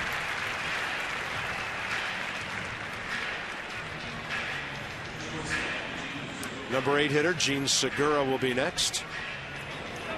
Cameron Lowe, who's done some closing for the Brewers the last couple of years. 2 saves this year. Should be pitching in the 5th inning. They have a bunch of left-handed hitters available. Looks like Niger Morgan is coming out.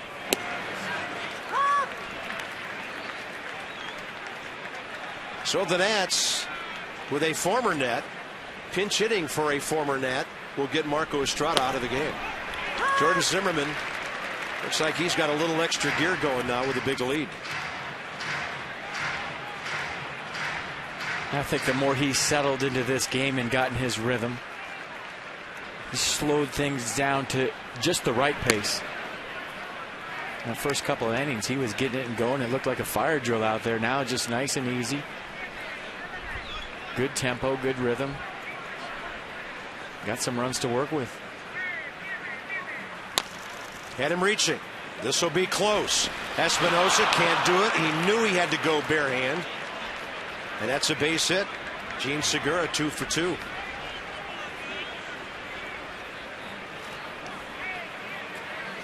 Yeah, pretty much do or die for Espinosa. Got the in-between hop with a bare hand. That's a tough one. Now that they have a man on base, they want a hitter with more power. So they'll go with Travis Ishikawa.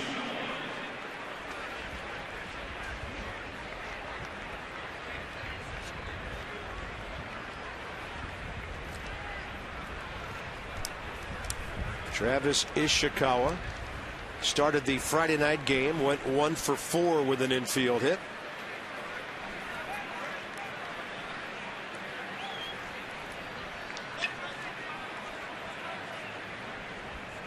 That's only Milwaukee's 3rd base hit. And Jordan Zimmermann gets a strike in the inside corner. Ishikawa, by the way, good success career against Jordan. 3 hits and 5 at bats.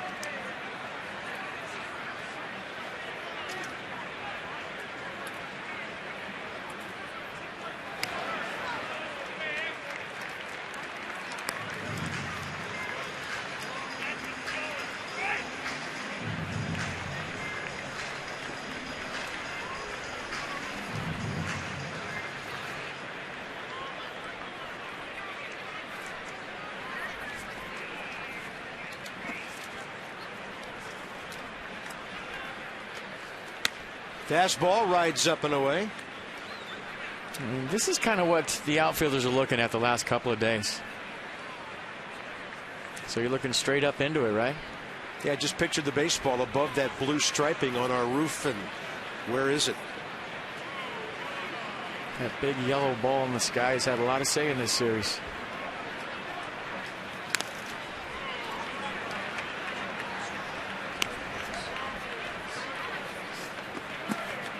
Christina, little conversation with Bryce Harper about what was going out there yesterday. Yeah, Bob, he stood up yesterday and addressed to the media that it got him out there. The sun got him. He said once 405 comes around, you have shadows at the plate. You've got the left field stands with the red seats, and you've got what he called the sun monster behind. Just something that happens, and you got to play with it. You can't catch what you can't see, he said. And when it's right down the middle of the sun like that, there's just no way to tell where it is. And we've seen Bryce use the flip down glasses in the past, but not today. The worst part about looking right up into it is you don't see about 2 or 3 pitches after. Because you're still seeing spots in purple. Ishikawa lines one foul. You're just praying they don't hit you a ball real quick after you look right into it.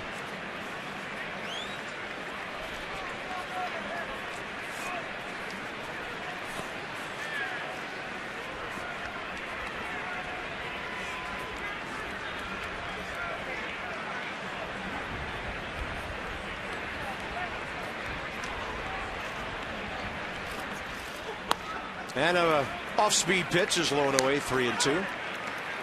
Just so we have this conversation about the sun, some clouds go moving across the outfield.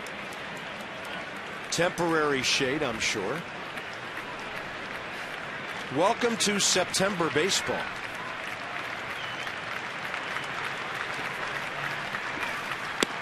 Zimmerman got him looking. Ishikawa thought he had walked, and that was paint on the outside corner. I thought it was good. Let's see what the pitch track has to say. Two-seam fastball down the way. Good late run. Just catches the corner. Kurt Suzuki with a good frame.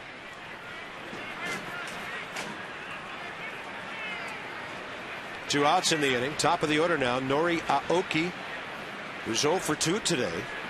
And the Nats have retired him 12 out of 14 times in this series.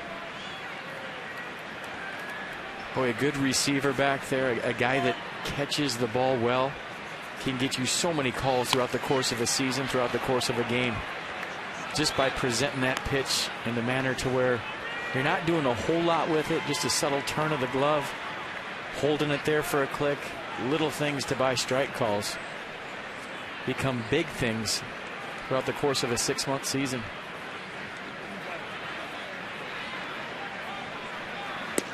Like that right there. 78 on the edge, strike 2. A good curveball from Jordan. Kurt Suzuki on the backside holding it. If you let the break of the pitch take your glove down, you won't get that call. You stick the landing like that, you get it.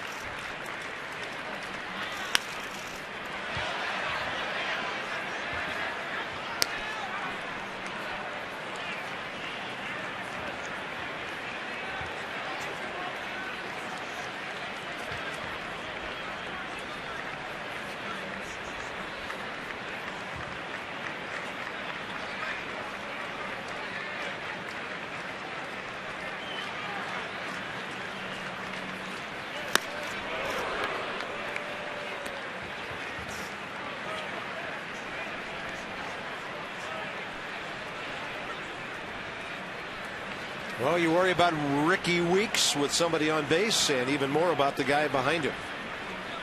1 on, 2 out here in the 5th.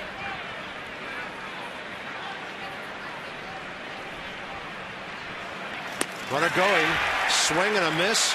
A whirling dervish of a swing by Norichika Aoki. Jordan Zimmerman now just giving up 3 hits through 5 and enjoying a very large lead.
today. They've driven in 4 runs, Ryan 3. Jordan pitching brilliantly. Bottom of the 5th. And Ian Desmond will lead off like he did last inning. When you're at the ballpark, check out DASDAQ's mobile ordering. Delivery to your seats in minutes. Go to DASDAQ.com/Nats.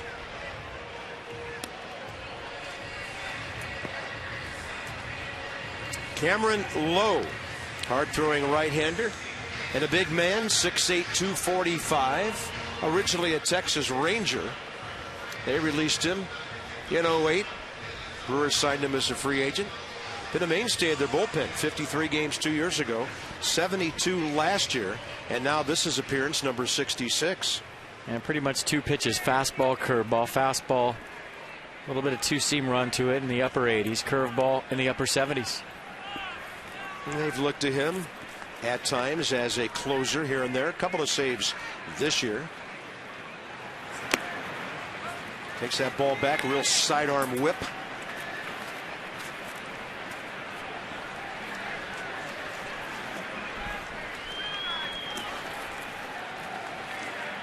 And his first appearance in this series. It's a breaking ball in there to Ian Desmond, who is 1 for 3 career against this tall right-hander.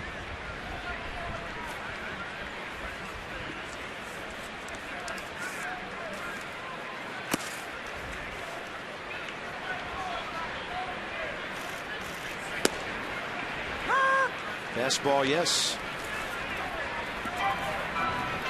Ian struck out twice by Marco Estrada today, who went 4 innings, 8 hits, 7 runs, 2 walks, 3 strikeouts, a balk, a home run given up, 81 pitches, 50 strikes. The Nats made Estrada throw 31 pitches on top of his 50 in that 4th inning.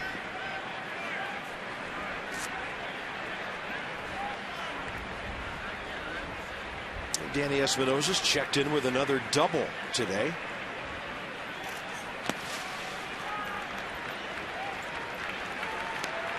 And Cameron Lowe goes full on his first batter. 64 innings, 54 strikeouts, 18 walks, but rather hittable. Opponents hitting .277 against him.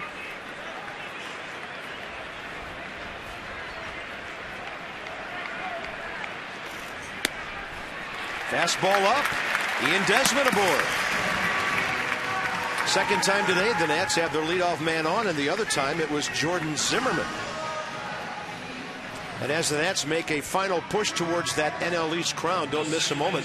Text Nationals to 29292. Starting lineups, in-game alerts you cannot afford to miss.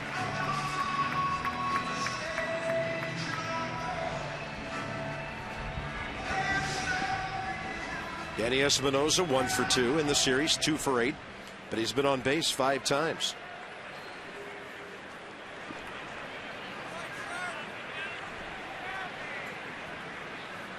Runner going, Desmond, great jump. That was not close.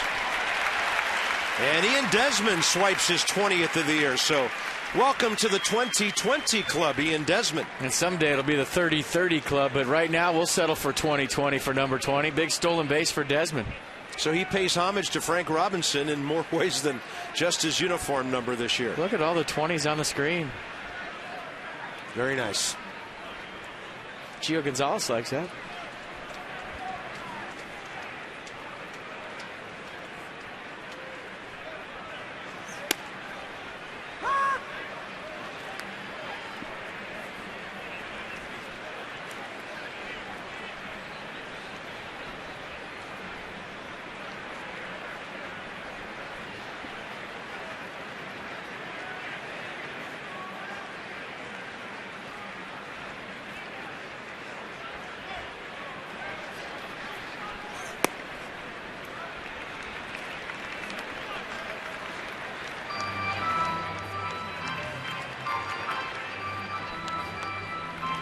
Danny Espinosa against Cameron Lowe, 1 for 3 with a triple career.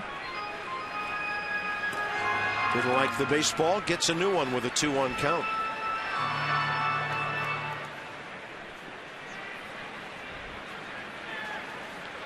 Nats are trying to win their 93rd game of the year and get that lead against the Braves back up to 5.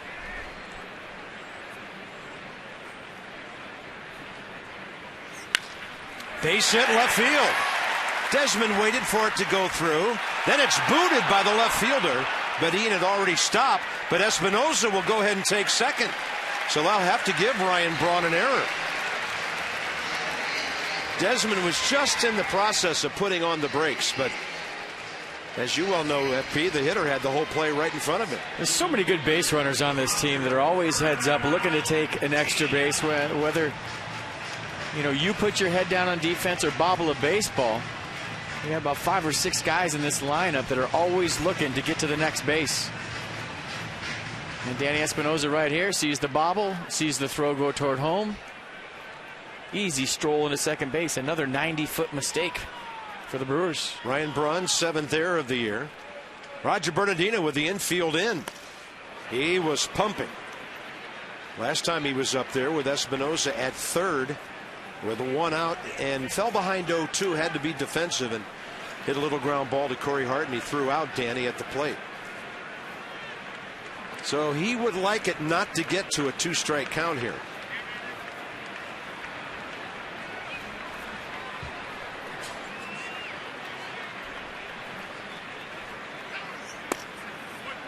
And a good take to even things up.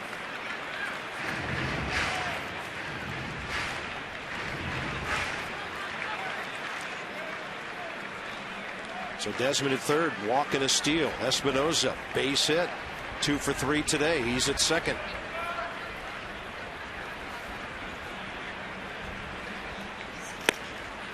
Another good take by Roger. 90-mile-an-hour fastball low. It's something you don't hear when you're talking about teams. You talk about the Reds, they have great back end of the bullpen, they swing the bats. You talk about the Nats and their starting rotation. You never hear, hey, that team runs the bases really, really well. And to me, it's a big part of the game, especially in October, and I think the Nats do it as good as anybody. Bernardino 0 for 3 against Cameron Lowe, and now he works the count to 3-1.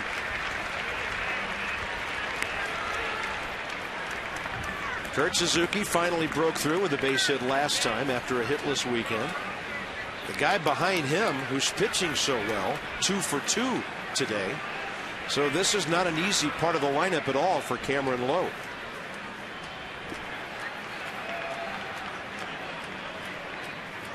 Bernardino ripping, and the count's full.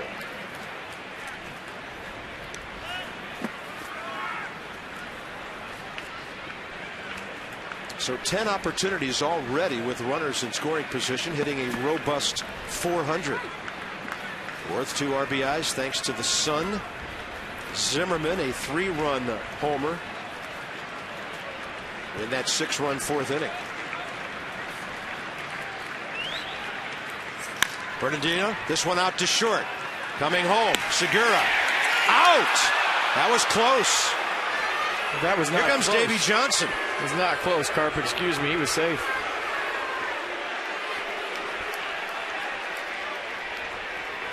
Davy Johnson all over Marvin Hudson, who quite honestly, when it comes to out and safe, has had lots of problems at bags and home in this series. Having a rough series, no doubt about it. We'll see the chopper to Segura. Desmond with a great jump at third on the contact play.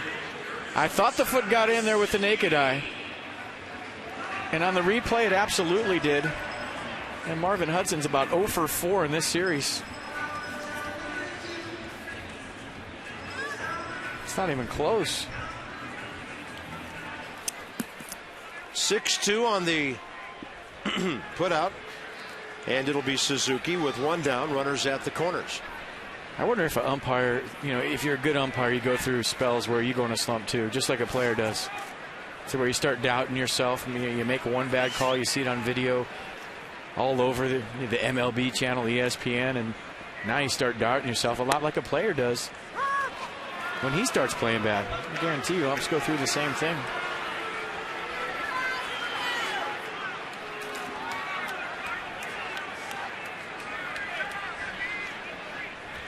Kurt Suzuki 1 for 2 today.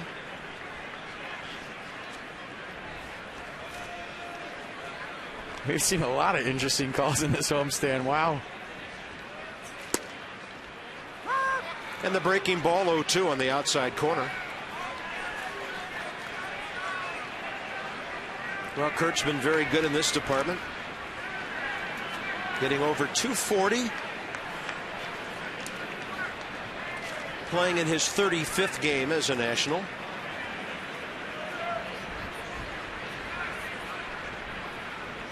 And the 0-2, that is rocked into the corner.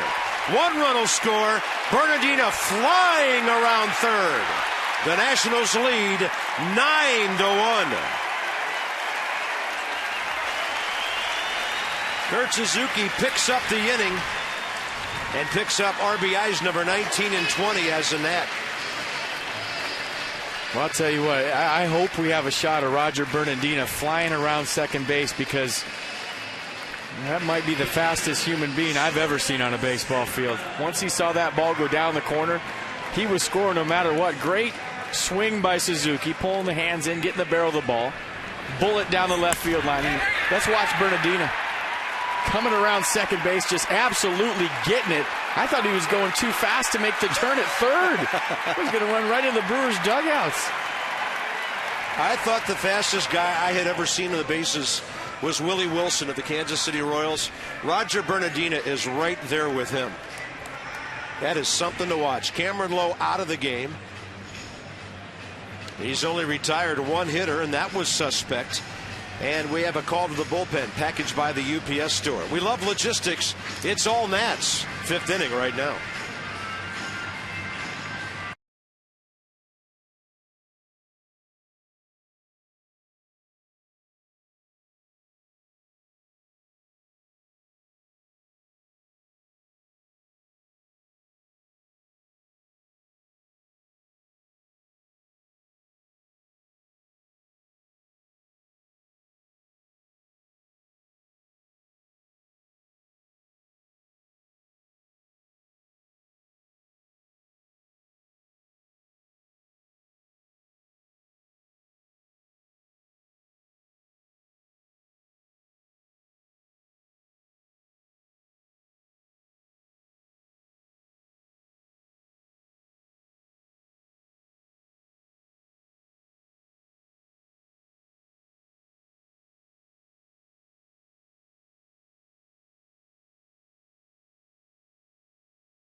Runner on second base. Let's check out Jay-Z's day.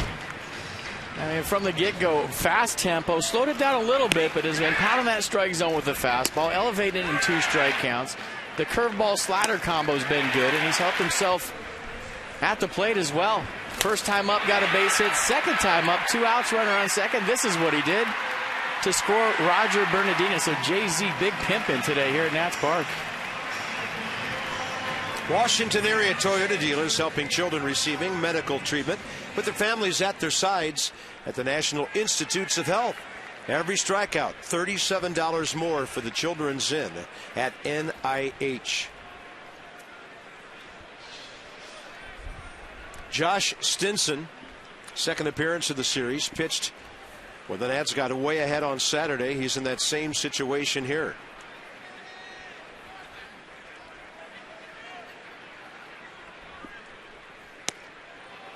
Yeah, you get a couple hits, that'll buy you a first pitch slider every time.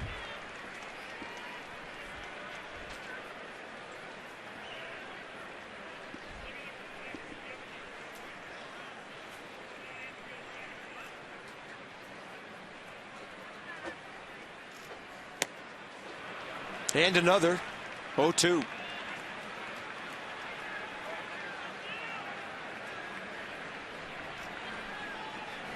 So it's been kind of an odd series. The Nats shut down twice by Milwaukee, but now they've had 2 offensive explosions 10-4 on Saturday.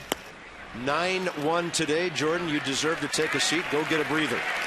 Second out, bottom of the fifth. I don't think he's happy about it, but the crowd's going to give him a nice hand, and they just want him to pitch 2, 3, 4 more innings. That'll bring in Jason Worth with 2 outs. This is where Larry Leadoff has mastered the art of stalling with 2 outs and the pitcher making it out in front of him to give him a little rest back in the dugout. He's the only guy in baseball who can turn Led Zeppelin into a slow song. 2 for 3 today. Base hit, 2-run double, stolen base, and a run scored.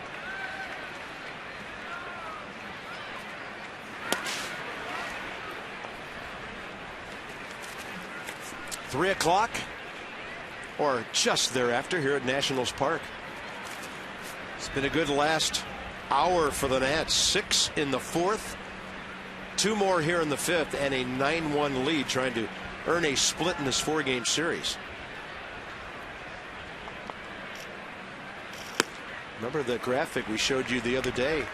The Nats seldom lose a series against a good ball club that's red hot, contending for a wild card, trying to at least get out of here with 2 out of 4, have some momentum going to Philadelphia.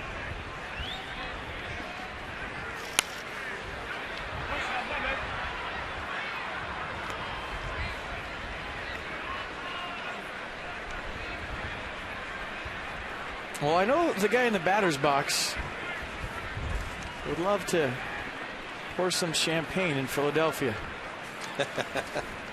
Hadn't thought about that. What a nice thought that is.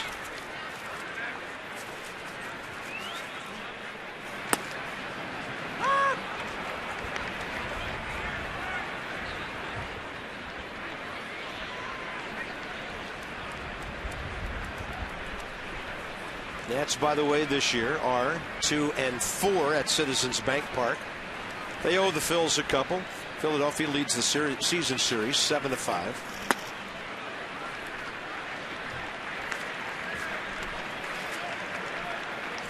Three balls and 2 strikes to Worth, working another count, seeing better than 4.5 pitches per at bat this year. Bryce Harper's had a 2 stolen base, 2-run day with a base hit and a walk. And Wolf's aboard. Ball gets away, and Suzuki had a hard time spotting it, so he stays at second base. Jason Worth is on 3 times in a row. And in this series, Worth has been on base 8 times. It's Lawrence leadoff. Bryce Harper against Josh Stinson. Had a base hit against him when they faced each other for the first time Saturday.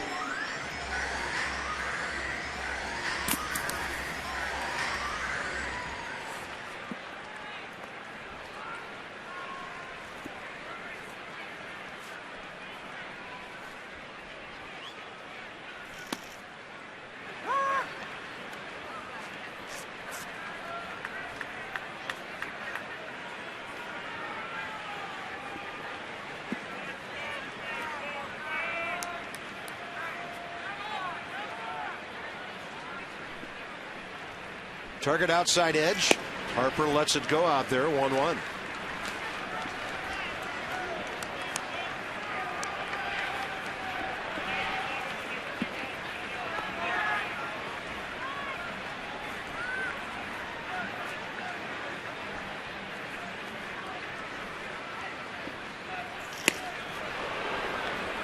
Little tardy on 92, up and away.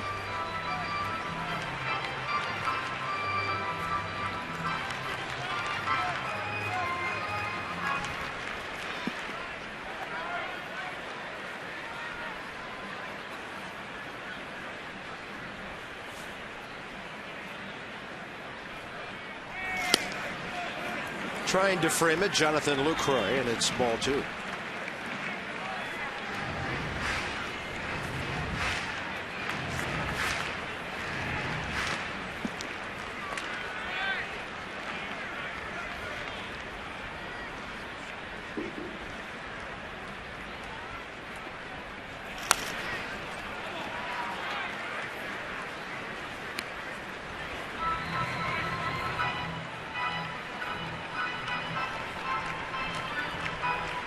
Here's a number I hadn't even thought of until I saw it on a stat sheet. Ryan Zimmerman's home run.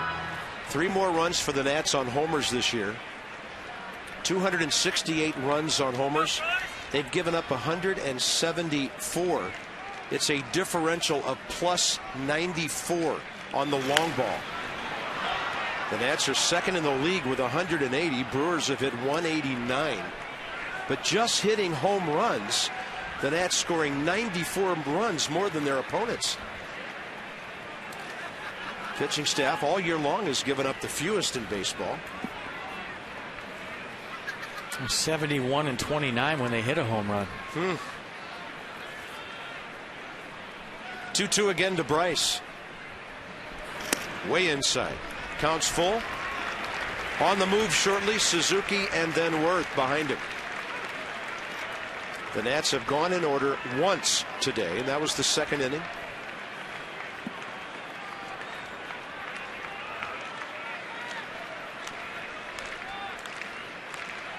And a payoff pitch. Harper pops it up left side into the shadows by the barrier. Aramis Ramirez gets there and just misses it. I think the ball came twisting back on him, and he just couldn't grab it. Off the bat of the lefty, moving back toward him at the last second. It's pretty windy out there today, and you never know once a ball goes up and over the stadium what it's going to do, and it looks like he overran it, tried to go back and catch it. I see him reaching back toward the third baseline. Got a little wind involved.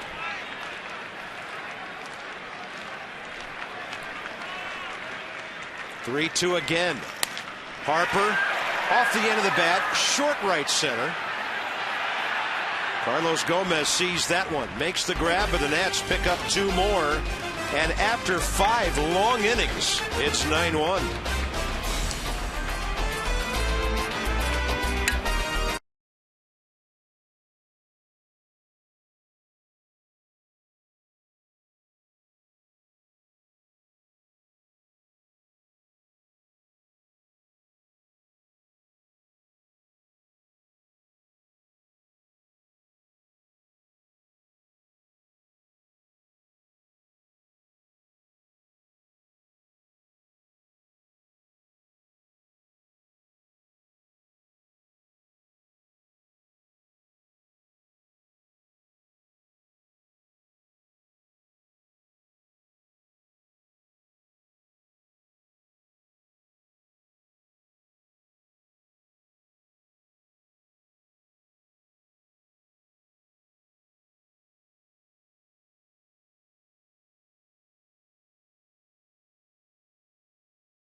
Zimmerman's all over this one today. 9-1.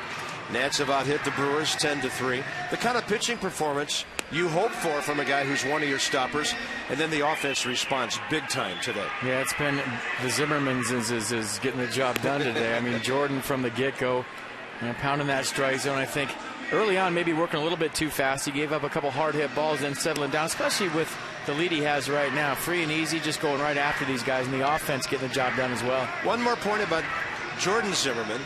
A year ahead of Strasburg in the post-Tommy John part of his career, and nearing 190 innings and still very strong, very sharp. I think that tells you something. Well, yeah, I mean, this is September baseball in a pennant race, so whatever you got going on, it doesn't matter. Adrenaline's going to take over this time of year for everybody out there, and I think it's just a matter of trying to control that adrenaline and control that emotion this time of year. Yeah, all your aches and pains go away when you're playing for something very, very meaningful.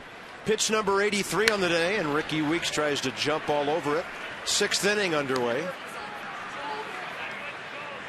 Weeks won 0 for 1 with a walk today and in the series. He is 3 for 13.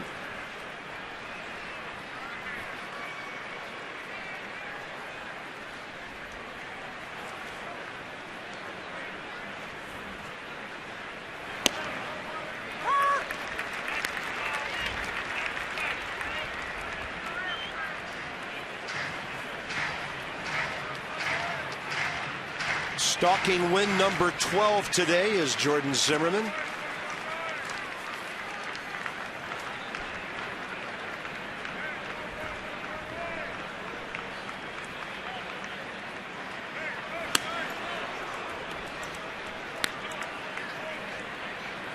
Another pitcher who impressed us in Wisconsin. The Nats missed him in this series. Mike Fiers goes for the Brewers at Cincinnati against Mike Leake tomorrow night. That'll be a good matchup. Now the Nats head to Philly, and we'll see lefties Detweiler and Hamels.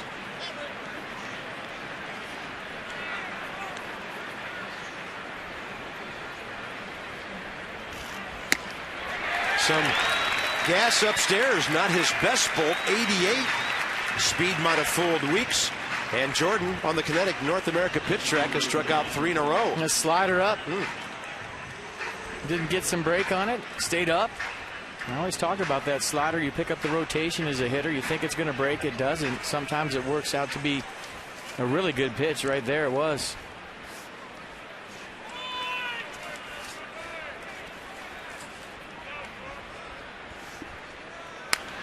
Zimmermann and Ryan Braun challenging each other right there.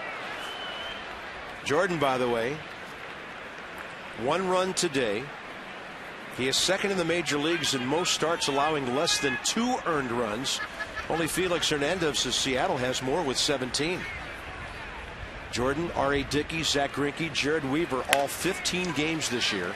Fewer than 2 earned runs, and Ryan Zimmermann might have taken away the vision of Ian Desmond on that ball. And we'll see how they rule it. Perfectly placed. If I was scoring, Ryan Braun would have a base hit. That's a base hit all the way. Perfectly placed ground ball. Ryan extending to his left. Ian Desmond going to his right. And once it gets right there, it's a base hit because Braun can fly. Doesn't matter if Desmond got that or not. Going toward left field, he wouldn't have had a shot at first. 4th Milwaukee hit of the day. And Aramis Ramirez will pop it up, but what little breeze there is will take it over the dugout.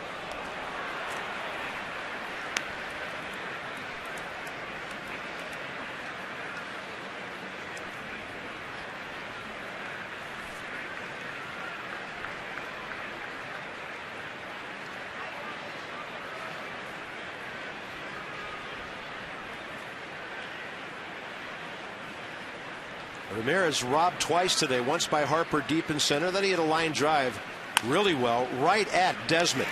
Zimmermann forward for that one. Espinosa clears himself, and just a matter of getting outs here. A 5-4 fielder's choice. Well done.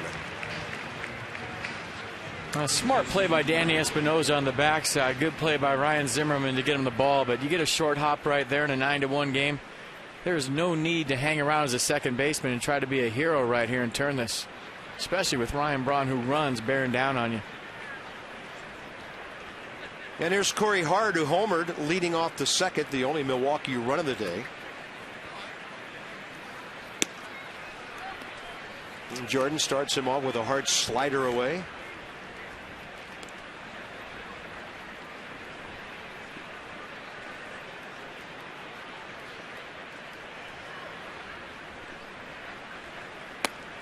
Front door right there. 1-1.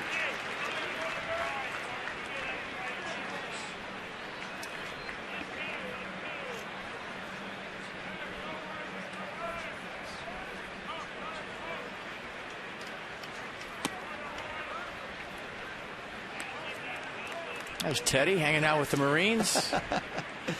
One of these heads is not like the other.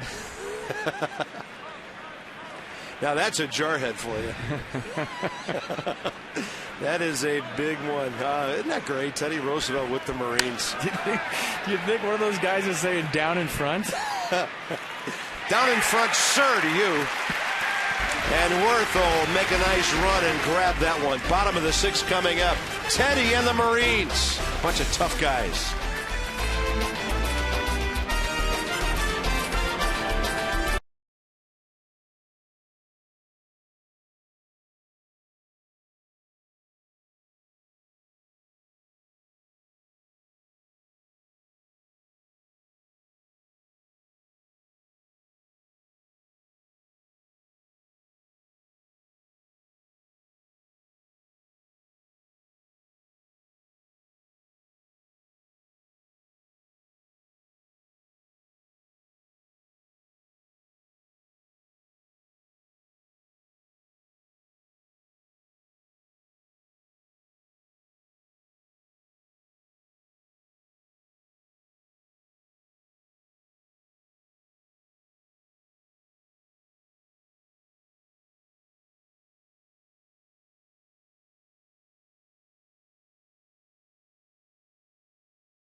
And Mercedes-Benz of Alexandria.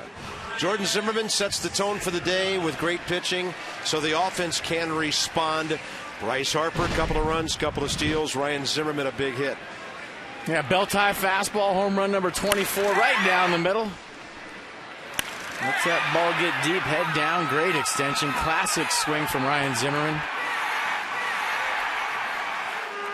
And tons of emotion right there, more than we've seen from him all season long. Fist pump around first. High fives all throughout the dugout. September baseball, folks, at its best. It's bringing something out in Gentleman Zim that we don't see very often, and I like it. I mean, these guys want to do this thing, get it over with, and get ready for October baseball.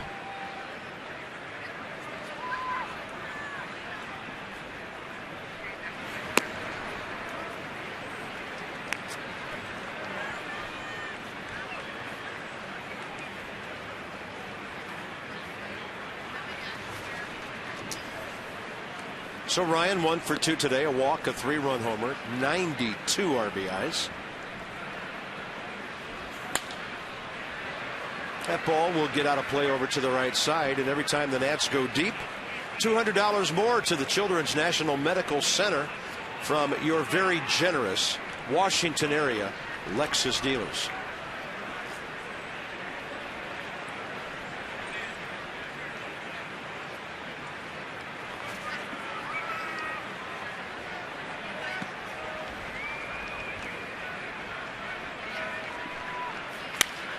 And now he's 2 for 3. The ball actually hit the second base bag on its way to center field. And almost hit Stinson. On base 3 times today, Ryan Zimmerman, who has driven in 6 runs in this series. Well, he let that home run get deep, but, you know, that was a curveball right there, 79. Let it travel. Right back up the middle. Perfect swing.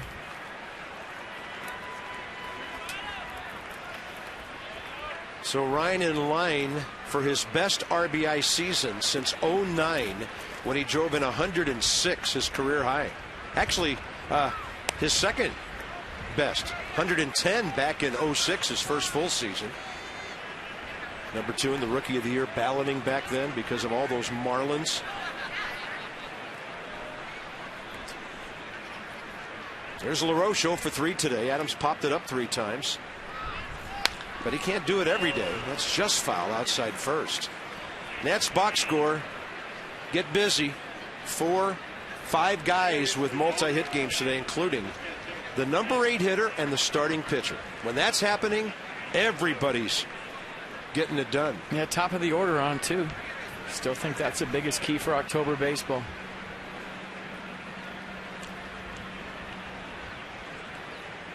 And to me, by the time the Nats get into the playoffs, Bryce Harper won't be a rookie anymore. He'll have more than 5 months under his belt. I mean, there will be some pressure and all that, but he's pretty much been there every day since the end of April.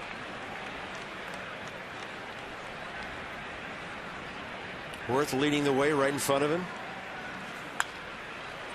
I'll tell you what, that shot of Teddy with the Marines might be my favorite shot of a year where we've had a million amazing shots. Yeah. That was great stuff. Yeah, that shot right there. That's awesome. What Marine would not want to sit with a president? Oh, goodness. That's wonderful. Only here. And that ball lined right at Aoki, who looks into the sun and grabs it for the first out here. Bottom of the 6th. Discover Kia and their full lineup of high-quality, stylish, and dependable vehicles. Kia.com. If it was over today, they'd be doing the tomahawk chop for the first 2 games of the playoffs, hosting the Nats.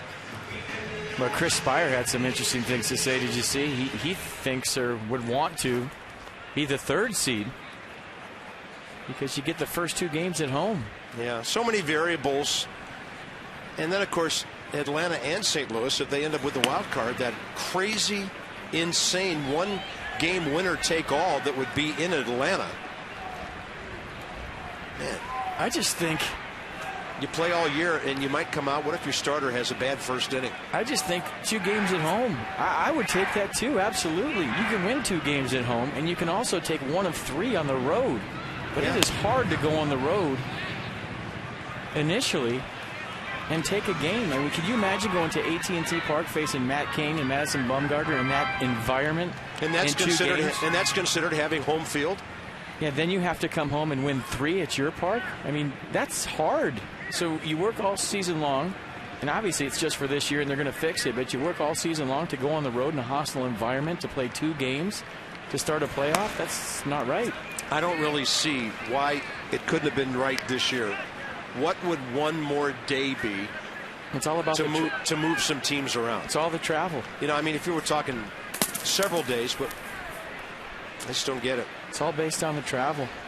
The 2-2-1 format, they felt like there was too much travel, back and forth, too many off days. They want to tighten it up. Well, teams play every day during the regular season. There would have to be a way, especially if it's teams in the same time zone or not that far apart, to play back-to-back days in different cities. Hey, there's no easy ways to a ring. There's no doubt about that. But some of the stuff that's going on right now, I think, is ridiculous. Desmond on 2-2. No swing. He says, okay, I get to stay. I think Ian might have been expecting the worst there. I think he thought it was 2-3 all of a sudden.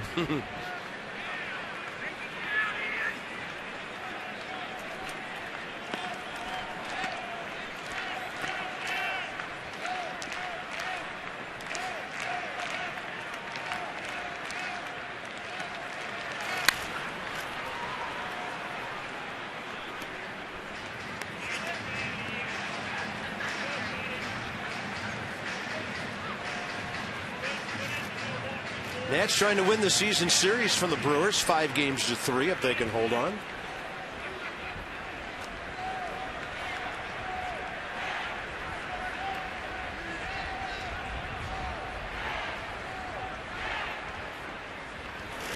Desmond rips it to short. Segura and Weeks will turn a 6-4-3. Into the 7th inning now. Jordan Zimmermann, 95 pitches, about to go right back to work.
Gleason. It's all Nats today, leading 9-1 after 6 innings. Jordan Zimmermann about to go 7 or more for the 10th time this year. Catch all the action, whether you like the format or not, of the Major League Baseball postseason on Fox and TBS. The excitement begins October 5th with the wild card on TBS. And hopefully we're all home watching that, waiting to see who the Nats will play. Jonathan Lucroy leads off top of the 7th. Well, that's another thing where if you're the 1 seed, you don't know who you're playing until the last second. Then you got to go on the road and play him. Okay, I'm done.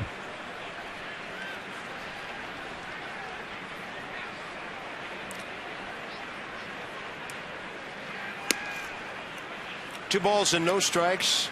Lucroy has flied to right, bounced to short. Sean Burnett up. Davey, whenever his starter gets at this point of the game, he can really set up that bullpen. Of course, he doesn't usually get to do it when it's an 8-run lead. And that's ball 3. Jordan, last couple of times out, 93, 96, 84, then 106 pitches against the Dodgers. And that'll get him to 99 on a 4-pitch walk. 99 pitches, but a problem ain't one for Jordan Zimmermann. 64% fastball, 36% off speed. You know, and you made a good point early against a fastball hitting team. He started out about 76% fastballs. He's dialed that back now with a lot more breaking stuff, off speed stuff. Not much of an off speed guy. I mean, he throws hard breaking balls, but they're 7 to 8 miles an hour off of his heater. So adjustments were made. Carlos Gomez.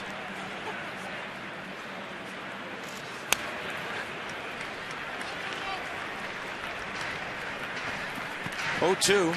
Only 4 Milwaukee hits today. And the big one, of course, Corey Hart's leadoff homer, 2nd inning.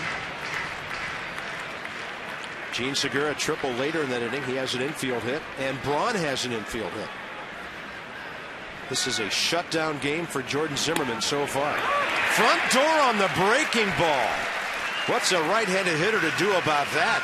Well, he didn't like complain. Yeah, he didn't like the call. 78 curveball right here. Does he get the front corner? That's the Suzuki doing a nice job framing it on the backside. Down to the number 8 hitter, Gene Segura.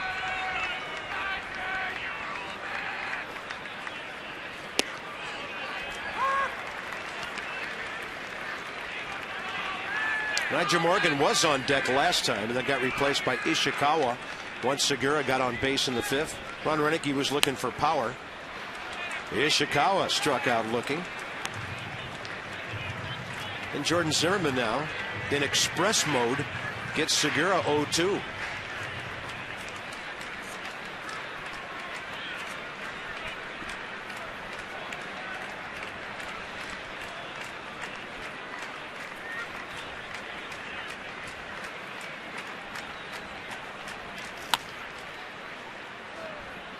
That stays fair. It's a triple for this guy. He's so fast.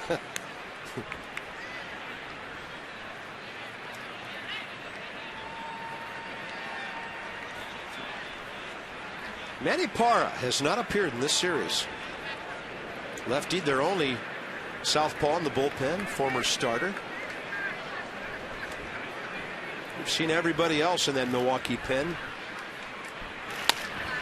Slow roller, Zimmermann. Oh, underhand. Nice. He ranged so far, he was able to play it like he did at Virginia when he was a shortstop. 5-4 on the fielder's choice. There's so much momentum going toward Danny Espinosa.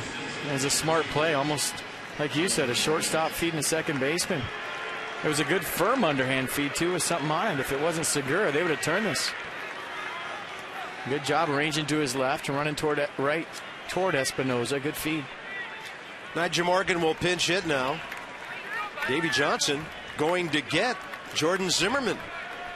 After 6 2/3, you will hear a great welcome by this crowd as he heads home.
And the Nationals lead at 9-1. And guys, there was a lot of talk about playoff scenarios today with Davey Johnson. He said, you know what? I don't even want to know what the format is right now. There's way too many variables to come up with an equation. He said, all I know is we have to win 6 out of 10, clinch the division. And he said, I'm not really concerned about having the best record in the league. I don't even know if it's an advantage.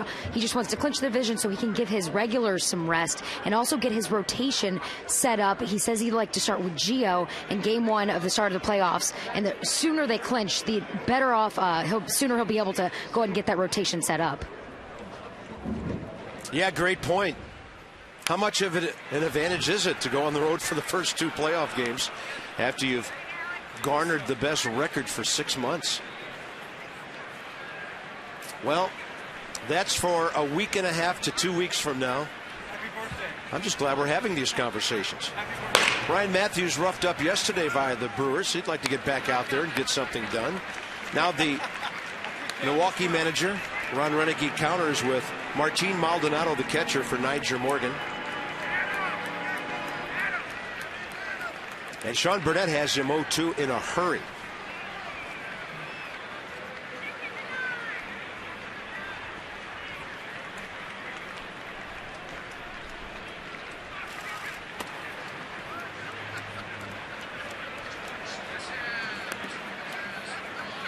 About a half hour away from game 1 of that doubleheader in Baltimore with the Blue Jays. Visiting Orioles just 1 back of the Yankees. They'd have to sweep to have the lead. Yankees are playing later tonight. Crazy race over there. And then everything else is this evening, including the St. Louis game at Houston, which Milwaukee will be checking on after they arrive in Cincinnati. Yankees are at Minnesota tonight behind Andy Pettitte. Sean Burnett gets his man, Martin Maldonado. Take a nice long stretch here, will you? With the Nats on top, 9-1.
Dodge.com or visit your local Dodge dealer today.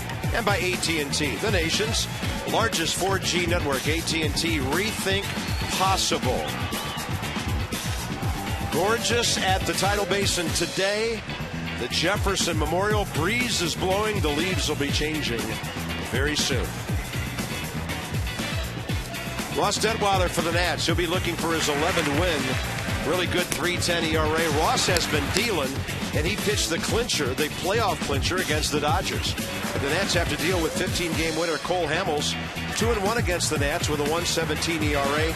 Nats Extra 6:30 tomorrow night. First pitch from Citizens Bank Park, where, believe me, they will be revved up for this series at 7:05.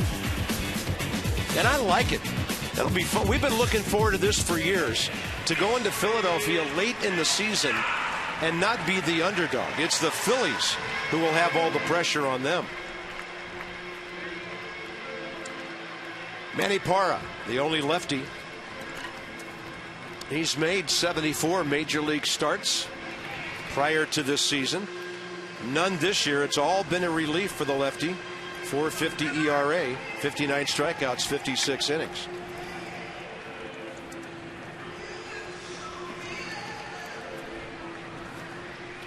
Tyler Clippard for the 8th.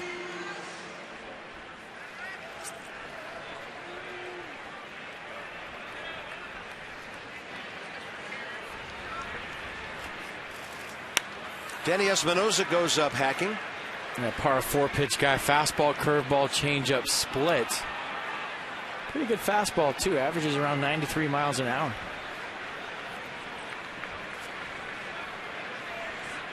Meanwhile, Sean Burnett taking significant steps back to where he needs to be. Got a scoreless 9th inning here yesterday when the Nats were down by 4, but he had a couple of strikeouts. Very nice situational appearance here. When he was brought in to face a lefty, they pinch hit, and then he struck out right-hander Maldonado. So a lot to like from what's going on today.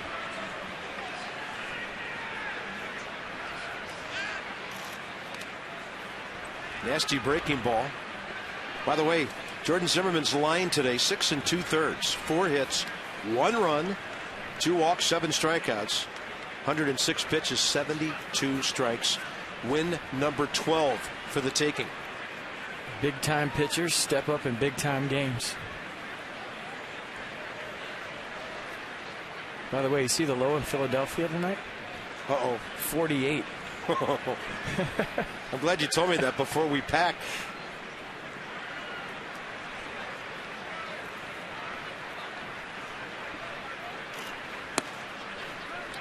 Two.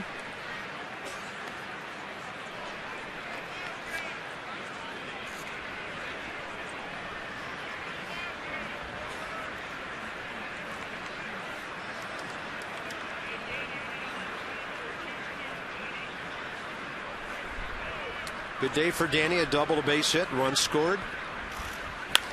Rips it, and he is 3 for 4.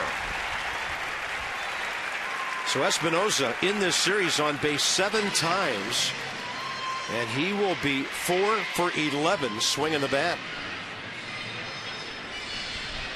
Tyler Moore now to pinch hit for Roger Bernardina. Well, you always think of maybe not the obvious guys for playoff heroes when you go into the month of October. That guy right there is my pick to click. Not fazed by the situation. It's a no panic guy. Old school type. Look out for him in October. Tyler Moore. Pretty respectable as a pinch hitter this year. 6 hits, 2 homers, 7 RBIs. Davey will probably give him some time in left field after this.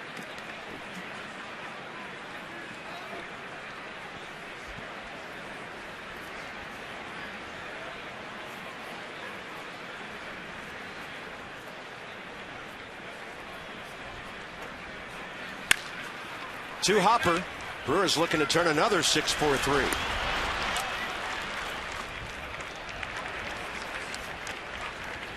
Their second of the day. You can still pick up the playoff clinch t-shirt and cap from the main team store. Located out near the center field gate. Selected stands throughout the park have them.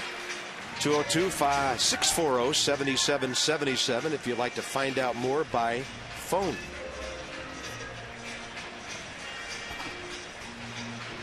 There it is. And by the way, all the Marines got them who are out there sitting with Teddy today. That was chosen as the Fan Appreciation Month section of the game.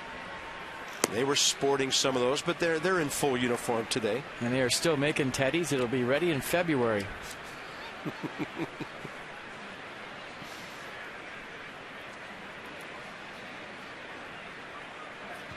Some of our finest right there. Got a nice note from retired Colonel Tom Woodson, longtime Washington resident and Pentagon guy living up in New Hampshire now in his retirement. And he wanted to send his best to all the Marines tuned in today.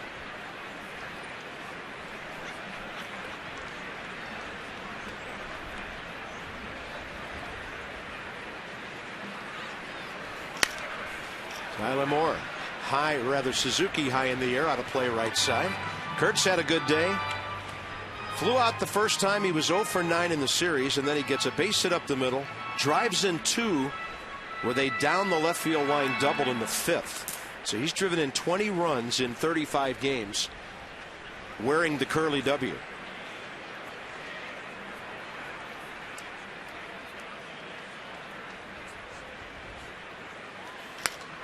And a pretty nice job behind the plate, putting down the right digits all day long, too.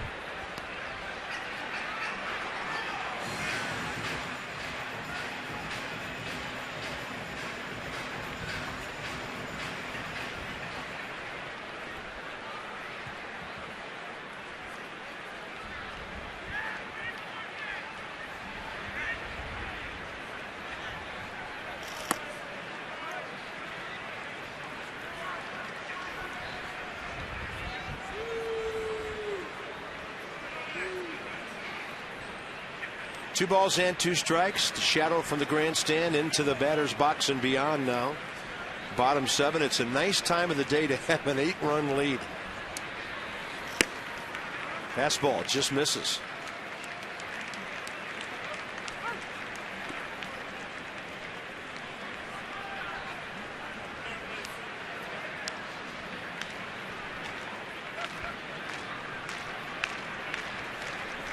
Mark DeRosa for Sean Burnett next. Tyler Moore trying to leg one out here. Ramos Ramirez, pardon me, Suzuki. After Moore hit into the double play, and that's it for the Nats. In the bottom of the 7th, on to the 8th inning. The bullpen gets the rest of this one.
Is he old enough to go to homecoming? What's homecoming? Good luck, young lady. Get in line. This copyrighted telecast presented by authority of the Washington Nationals. It may not be reproduced or retransmitted in any form, and the accounts and descriptions of this game may not be disseminated without the express written consent of the Washington Nationals. Well, if homecoming's in November, she might have a chance, but if it's in October, forget it. Yeah, he's going to be busy. Sorry.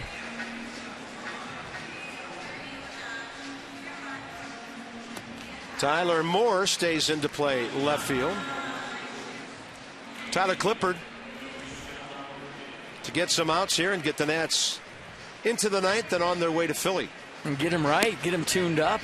It's a good opportunity for Tyler Clippard. Coming out here in this ball game, probably a circumstance that he hasn't seen in a long time to maybe figure some things out and take what he's working on in the bullpen out into game situation. I like this move by Davey Johnson. Yeah, score, not that big of a factor. Go out, throw your pitches, get people out. Nori Aoki, 0 for 3 today. And the Nats have again done a good job against him in this series. He's 2 for 15.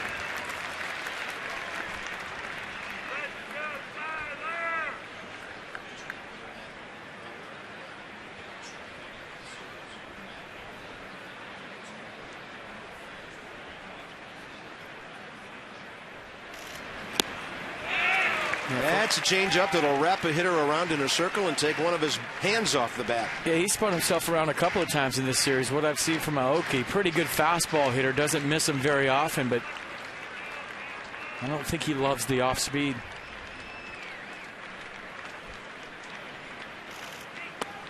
Clippard tried it again.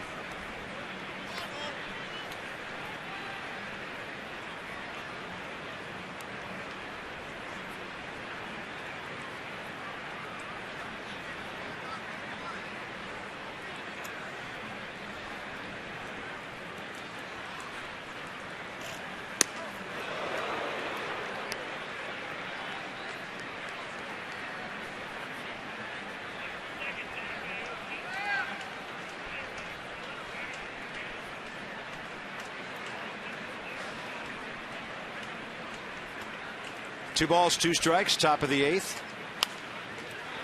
Aoki just serving it out of play to the left side. The changeups, both of them, been really good from Tyler.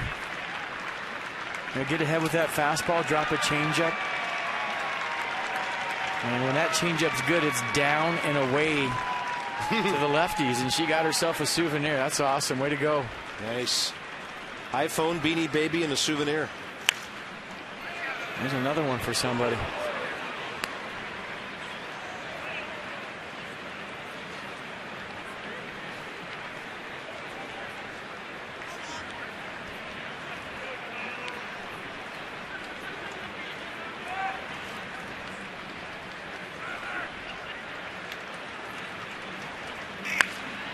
This one playable.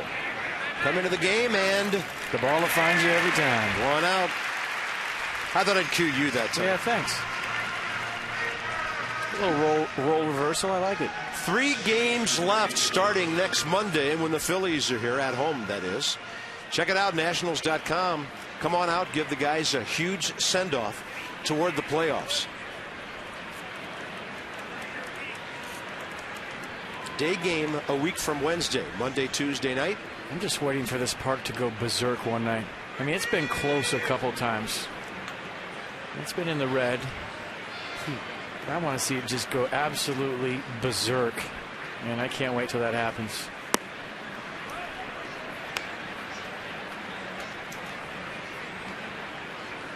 I just want you folks that are listening, when the Nats play first playoff game and you see people who've never been at the ballpark before, be nice to them. No, there's tons of room on the bandwagon. Are you kidding me?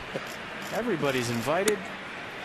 The more the merrier. Just wish we could get them all in. Drew Storn doing the agility drill, getting ready for the 9th.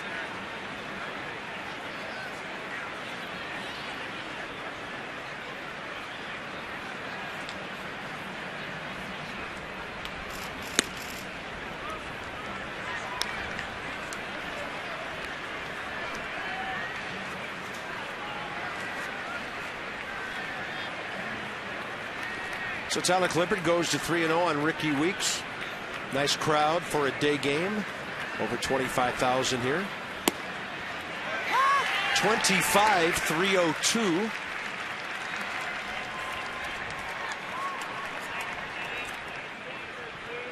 Game number 153. 9 more after tonight. The Nats 5 outs away from getting that magic number down to 5.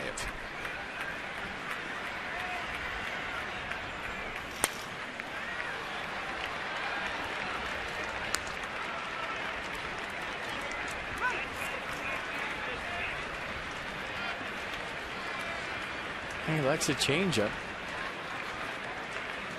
Really liked it, and the heater last year. Just not hitting the fastball this year like he had. He can be a strikeout waiting to happen. Top 4 in the league with 161. But he's made some adjustments. So there's number 162 and 2 outs here in the 8th. Nats have kept him pretty quiet in the series too. 3 for 15.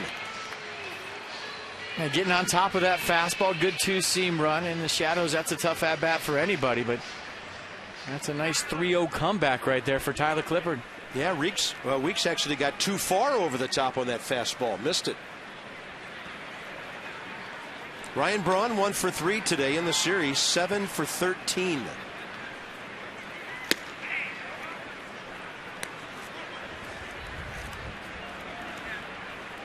Started the day at 317, 19 points behind Andrew McCutchen.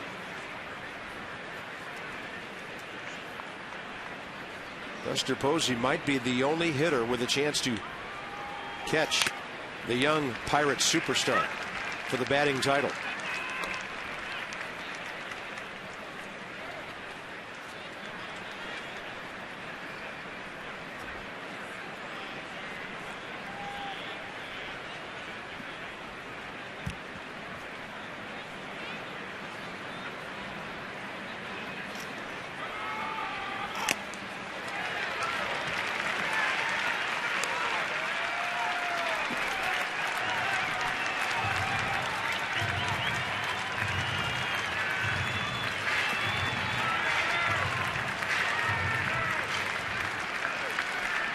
tough to pick up a changeup in the shadows right now. I wonder if he goes to it right here in a 2-strike count. Fastball upstairs, but he still has another pitch to play with. Pitch or two, actually. Beauty of getting ahead.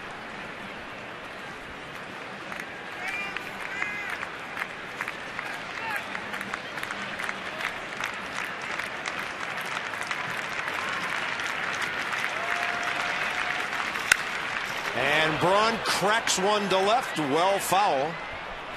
It's way up at the top of the seats. It's tough to pick up a changeup for a mere mortal, I should say, in the shadows.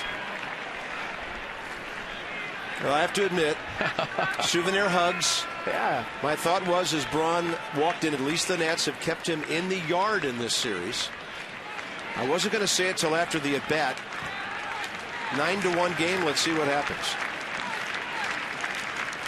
2-2 pitch.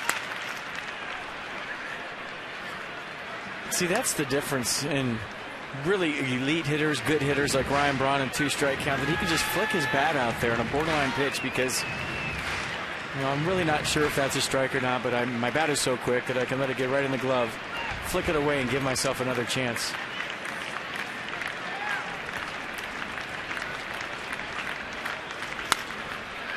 That was a fastball that we've seen Clippard strike out a lot of hitters with this year who cannot get to that thing up there. Boy, this is ladies' day for the souvenirs. Nice going.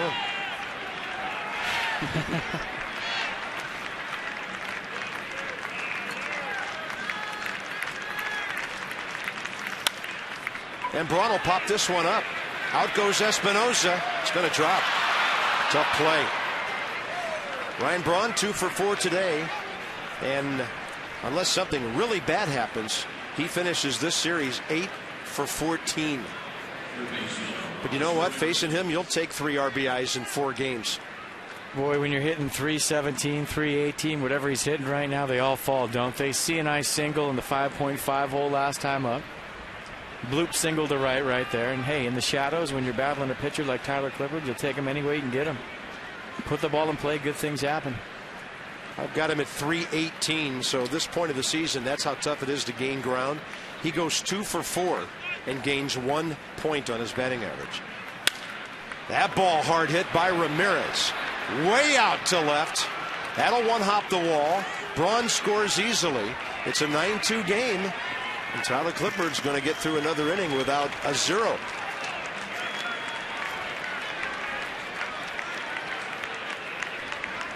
Ramos Ramirez had hit the ball extremely hard twice earlier today. That's his league-leading 50th double. Yeah, 3rd hard hit ball of the day for Ramirez. Line drive to center his first time up. Bryce Harper made a great play up against the wall. Hit a bullet to Ian Desmond the 2nd time up, and now he has something to show for the day. A laser to left center to score Braun all the way from first to make this game 9-2. And Aramis Ramirez, the major league leader in doubles. Ryan Matthews up for the 2nd time today.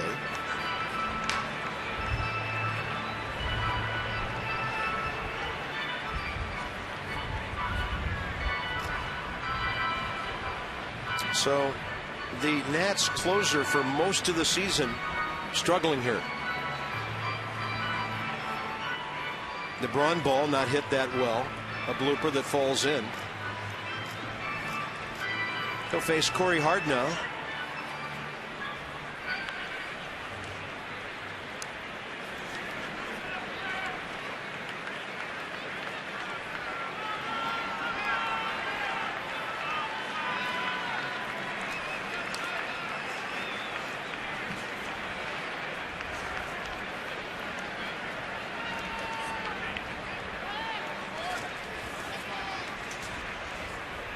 Corey Hart career against Clippard, a home run, 1 for 3.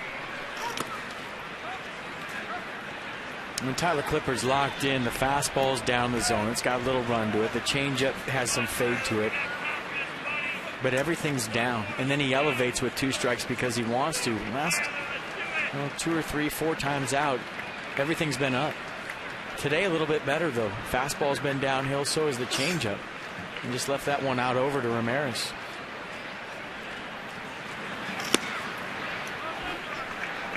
Now Clippard goes 2-0 on Corey Hart.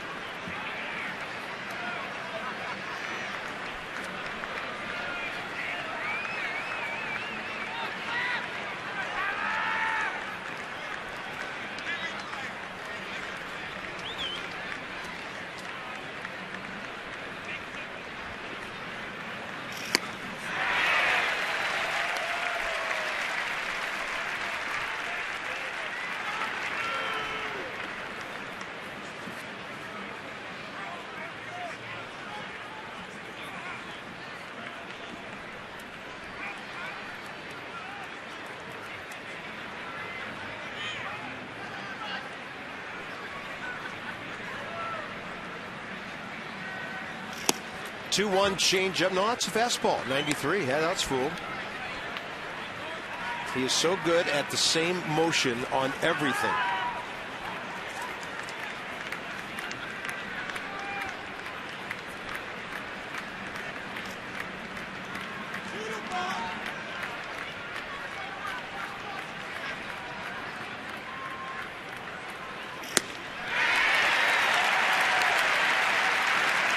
All year long, hitters have thought they could catch up with that high fastball.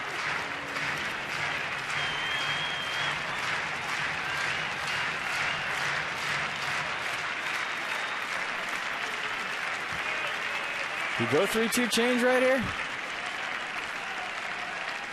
7-run lead, we'll see. 92 on the fastball. That's a tough play for Jason Worth, looking right into the sun. So Clippard gives up a run on 2 hits to that. Still lead by 7.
Twelve to 6 and lead 9-2. Mark DeRosa will pinch hit, then the top of the order. Mid-Atlantic Sports Report returns Tuesday, 5 to 6:30. Rob Long, Mel Antonen, who's at the ballpark today, Dave Johnson, Phil Wood. All the latest on the Nats as they prepare for the playoffs, plus updates on the rest of the top news, the top teams from the National League. Logan Schaefer will be in left field for the Brewers. Jeff Bianchi, third base.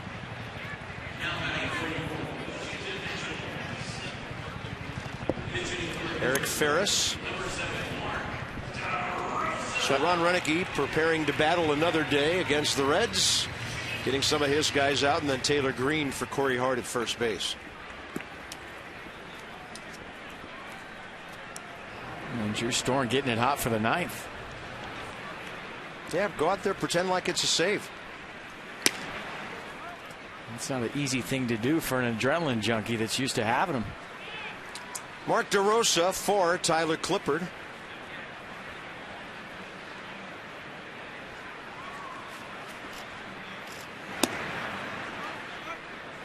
6 for 17 as a pinch hitter this year.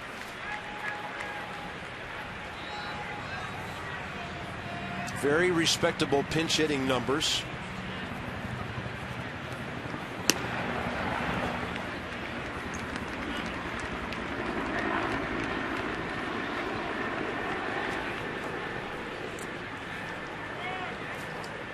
Three and 0. Manny Parra gave up a base hit last inning, got a double play, then another ground ball.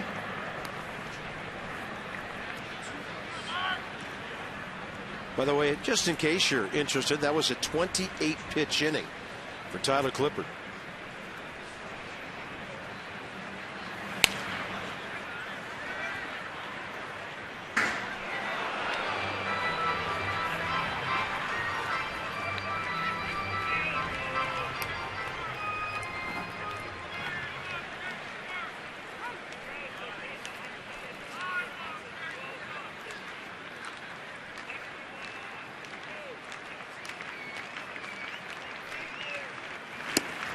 Mark DeRosa will get aboard here, bottom of the 8th. He's been hurt this year quite a bit. Still getting quality at bats.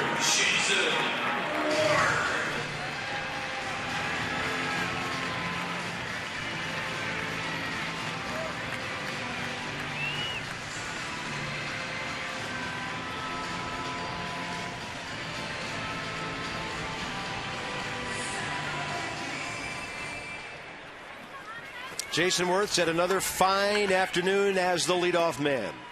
Fouled out first time. Since then, single, 2-run double, and a walk. That ball sounded pretty good. Out to right center, carrying to the track, and nearly up against the scoreboard. Gomez, long throw to first, and diving back in. Mark DeRosa, he was at the second base bag when that catch was made. I don't know if he crossed the bag and retouched. They're going to peel it right here, and he did. Let's check it out. If you go across second, you got to touch it on the way back, and it looked like Mark DeRosa did. Pretty good swing by Jason Worth. Yuri Perez, who's still hunting his first major league hit. He's only had one at bat. Usually pinch runs. He'll bat for Bryce Harper here against a lefty. Get a chance to grab that first big league hit. And then play a little center field to end the game. That first one's the toughest one to get.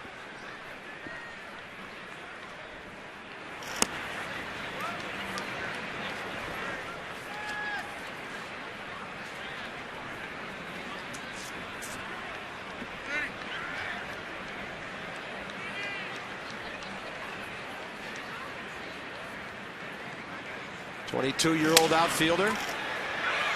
To his left, first baseman. That is safe on the cover by the pitcher. How are they going to rule it? Yeah, I'd give him a hit.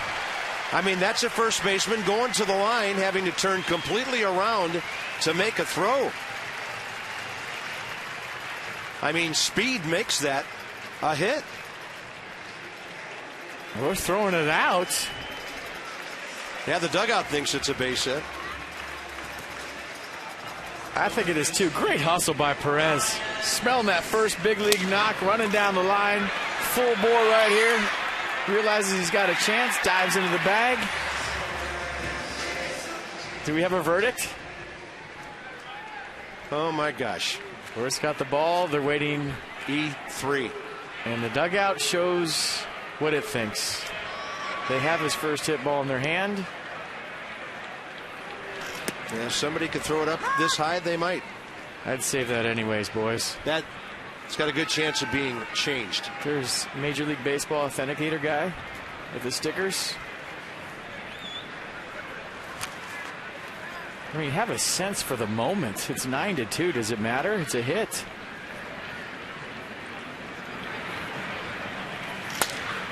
So's that.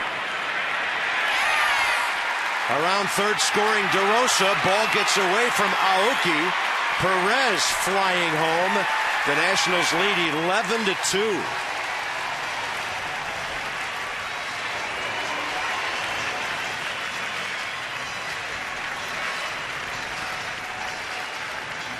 I mean, regardless of what you do right now, you took the moment away from the kid.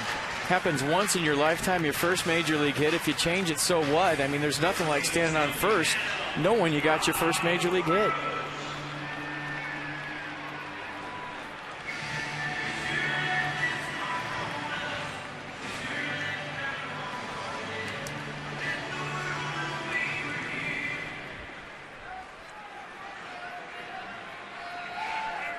So 2 errors by the Brewers now in the inning.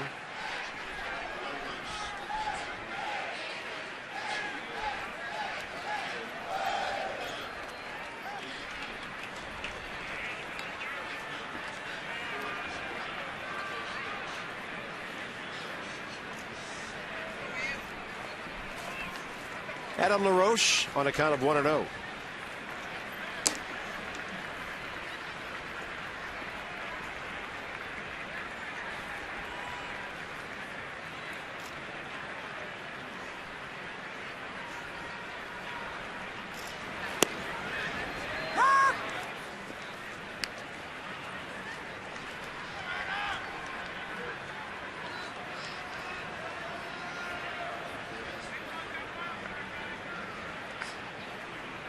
Goodness gracious, they've just given Yuri Perez a base hit. Well, it's too late. They took the moment from him. It was obvious when you have 25 major leaguers in a dugout with a baseball in their hand looking up at the scoreboard in the press box. It's brutal. Yep. Congratulations. Yuri, it's a hit, and nobody can take that away from you now. And the crowd even cheers the ruling.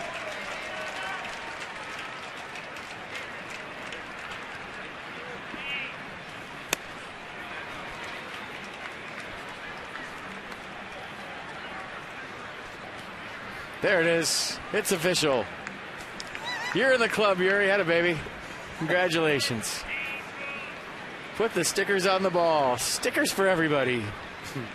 Major League Baseball authenticator guy going to work. There you go. And the bat. Yeah. And the bat. Cleats. We just spend way too much time overanalyzing some of these things. It was a hit. Call it a hit. So simple.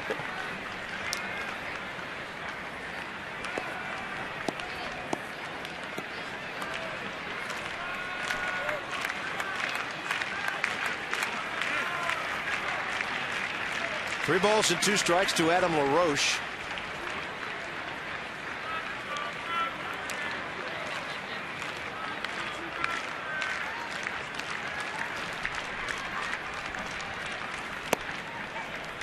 Adam LaRoche will take a walk. He's on for the first time today.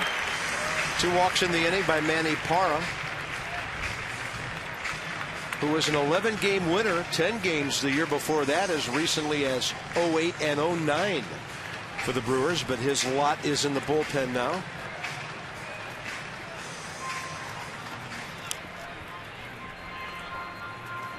The shortstop, Ian Tesla.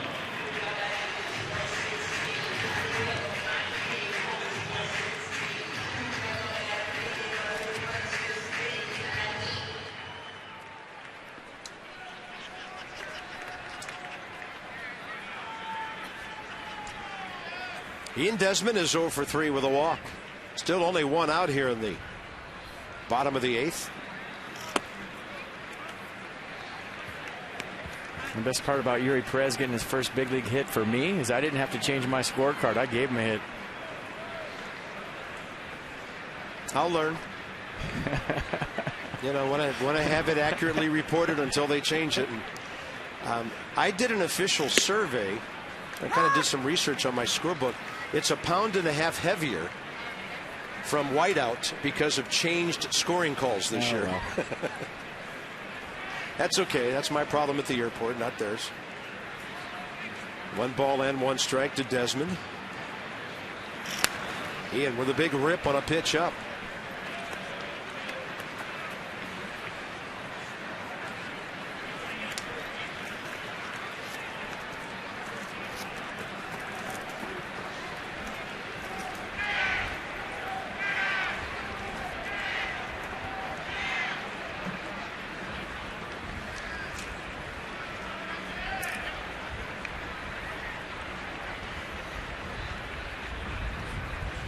And Desmond will take one up and away. 2-2. Such a big win today for this ball club. I mean, obviously you got 3 outs left to get 11-2 ball game. But when you talk about maybe a little momentum shift going on, losing that game yesterday, you dropped this one today. Now you're going into a hostile environment in Citizens Bank. I mean, this is a big time win to get that momentum back. And when you score 11 runs and counting with 14 hits and counting, now you're heading up to Philly, maybe with a little more swagger than you already had. But you drop this one and lose 3 out of 4 to the Brewers. And maybe you start to think a little bit and start to press a little bit. So this win right here today might be a lot bigger than people would initially think. Just get you a little bit loose going up to Philadelphia. Not that anybody was pressing by any means, but you never know if you drop this one today how everybody would have reacted. Bases will be loaded now. Maybe we're getting a glimpse into why Manny Parra is not a starter anymore. 3 walks in the inning. And Danny Espinosa, batting right-handed, will have a chance for a 4-hit day. There's nobody throwing in the Milwaukee bullpen.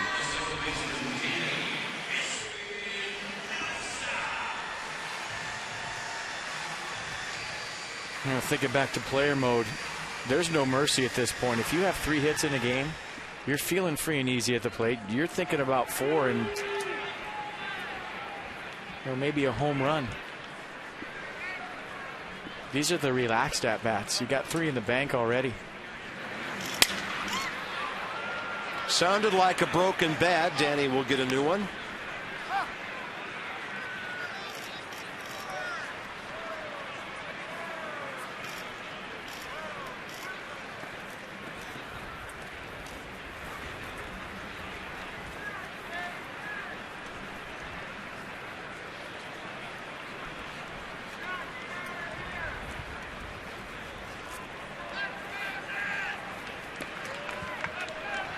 Nationals 11 runs on an economical 13 hits.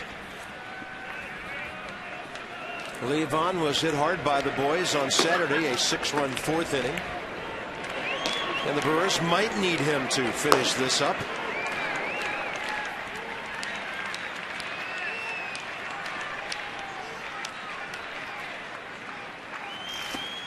Espinosa on a breaking ball, and the count's 0-2.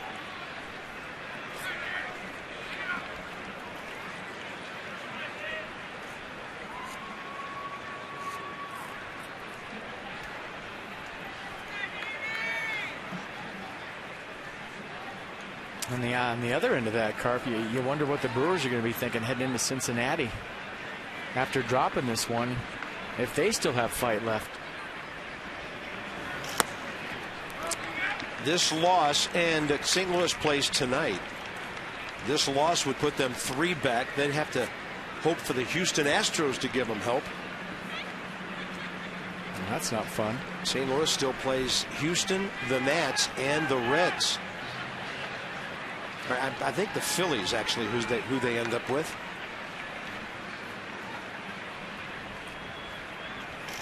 So Milwaukee's going to need lots of help down the stretch. Phillies finish here. So St. Louis goes 3 in Houston. Nats, Reds at home.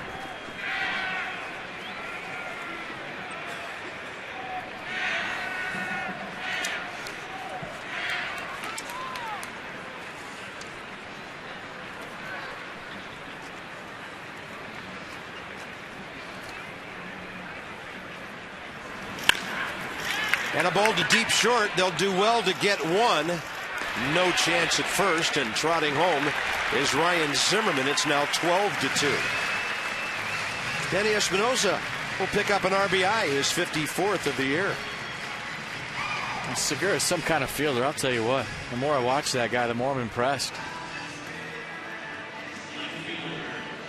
A long way for that baseball. Perfect feed right on the money, and they almost turned that on a speedy runner. So runners at first and third, 2 outs. 8th man to bat the inning, Tyler Moore. So the Nats will have 3 crooked numbers on the board today. A 6, a 2, and at this point in the 8th, a 3.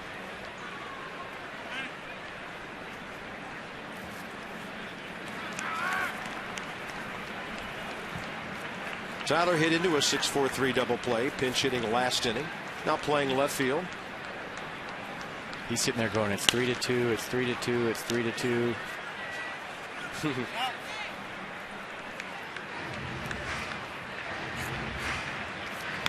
3-2, it's 3-2.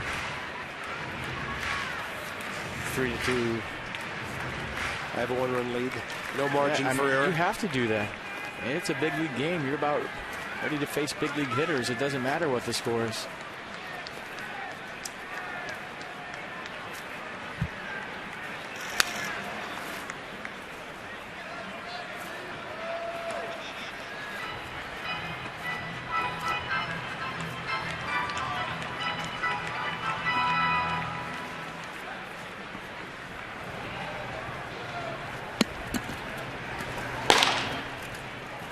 Like the sound of that.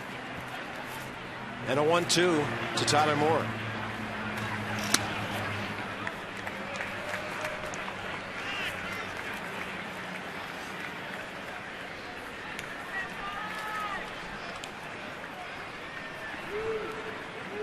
Kurt Suzuki has had a fine day. Couple of hits, 2 RBIs.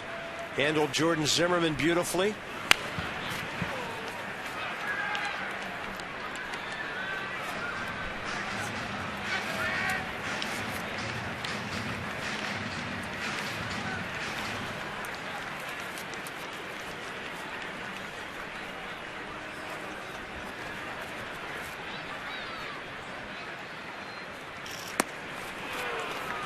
That's it. 3 more for the Nats. Drew Storen on to send the boys off to Philadelphia with a lopsided win.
Magic number, 3 outs away from going down to 5. Win number 93 for the taking. Tune into the Nats Extra Postgame Show, presented by WB Mason, when this one is over. Johnny and Ray here at the yard. Yuri Perez, center field.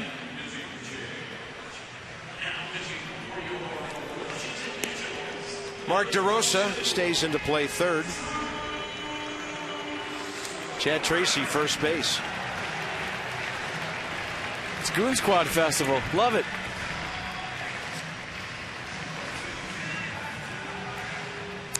Drew Storen on for the 32nd time. Doesn't seem like that, right? Yeah, piling up the appearances now. And then they're getting better and better every time out. That dominating save against the Dodgers, the playoff clinching save. Trying to build on that one.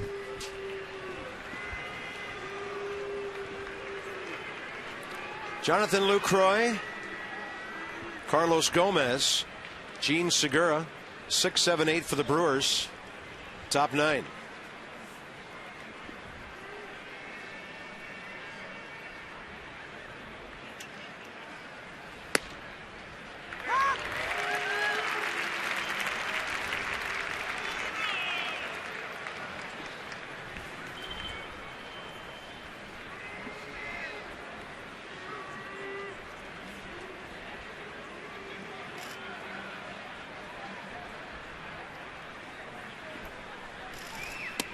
Good run on that 94-mile-an-hour fastball.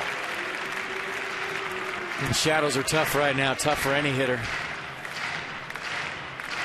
Maybe the toughest point all day. Talked to Mark Ellis the other day from the Dodgers after he took a called third strike. It was a fastball right down the middle. He said he didn't even see it. Same time of day. Reaching, ball hits the mound. Desmond up the middle. Look at that range. Pulls Tracy off the bag, and Lucroy will be safe.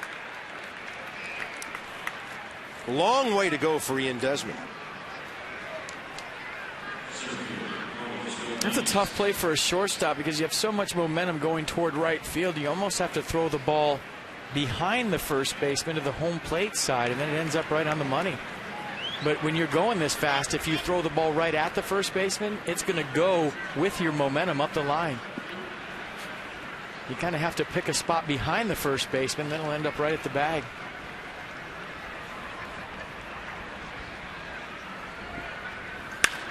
Base hit right field. Off the bat of Gomez. 2 on, nobody out. And Drew's one of those pitchers where he feeds off the situation, he feeds off the moment, he feeds off the crowd. Him coming in to get work in, I mean, so far since I've been here, has never really been a good thing for him.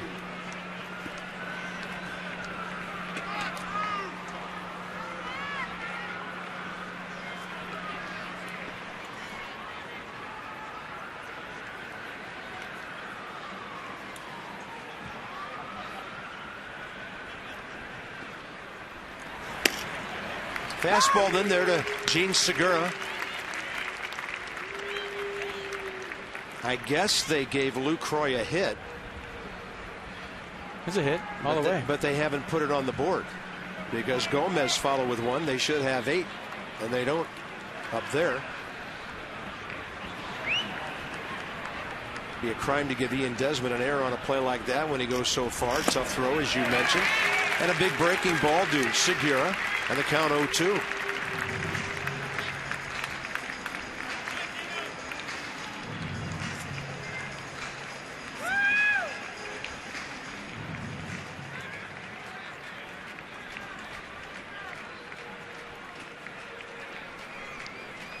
Now they have posted that hit.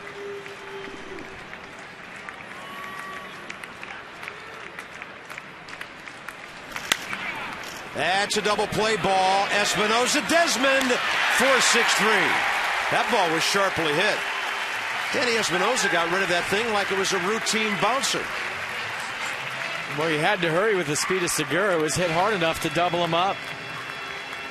And as hard as that ball was hit, they still had to hurry to complete the double play.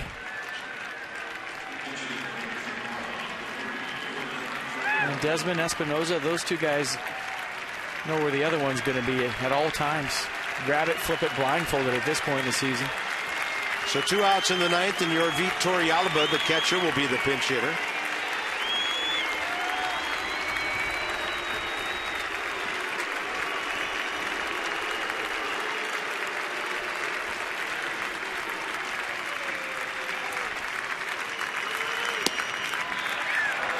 Fastball just missing.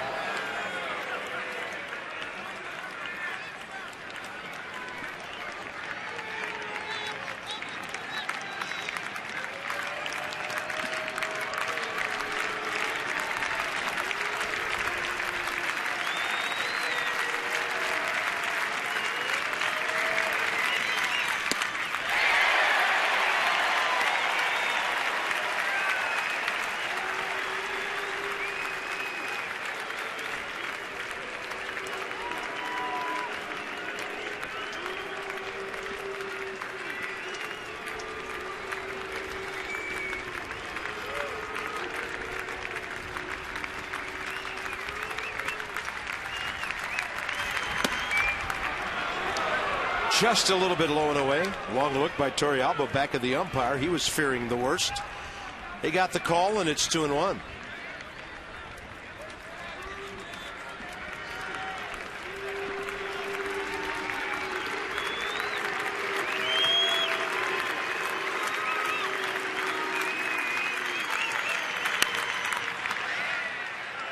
One strike away now.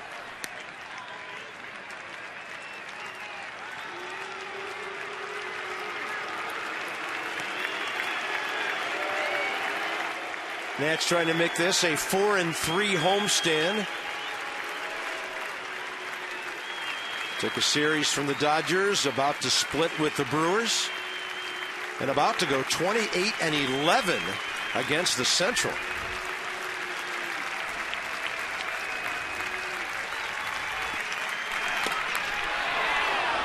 Wow, front door breaking ball.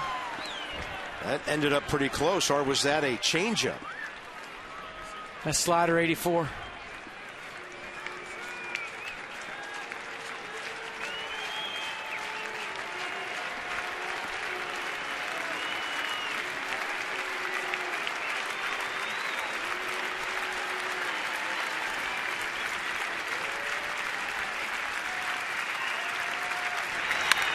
Out to short. Desmond gets a nice hop. And the Nats. Magic number is 5. How good does that sound? Let's go Nats, absolutely. Big win heading up to Philadelphia, but I think bigger than that, Jordan Zimmermann is back, folks. He's locked in, had the good fastball, slider, curve combination going, and they're going to need him big time down the stretch. So the Nats beat the Brewers 12-2, gain a split in the 4-game series. Back with more from the ballpark in just a moment.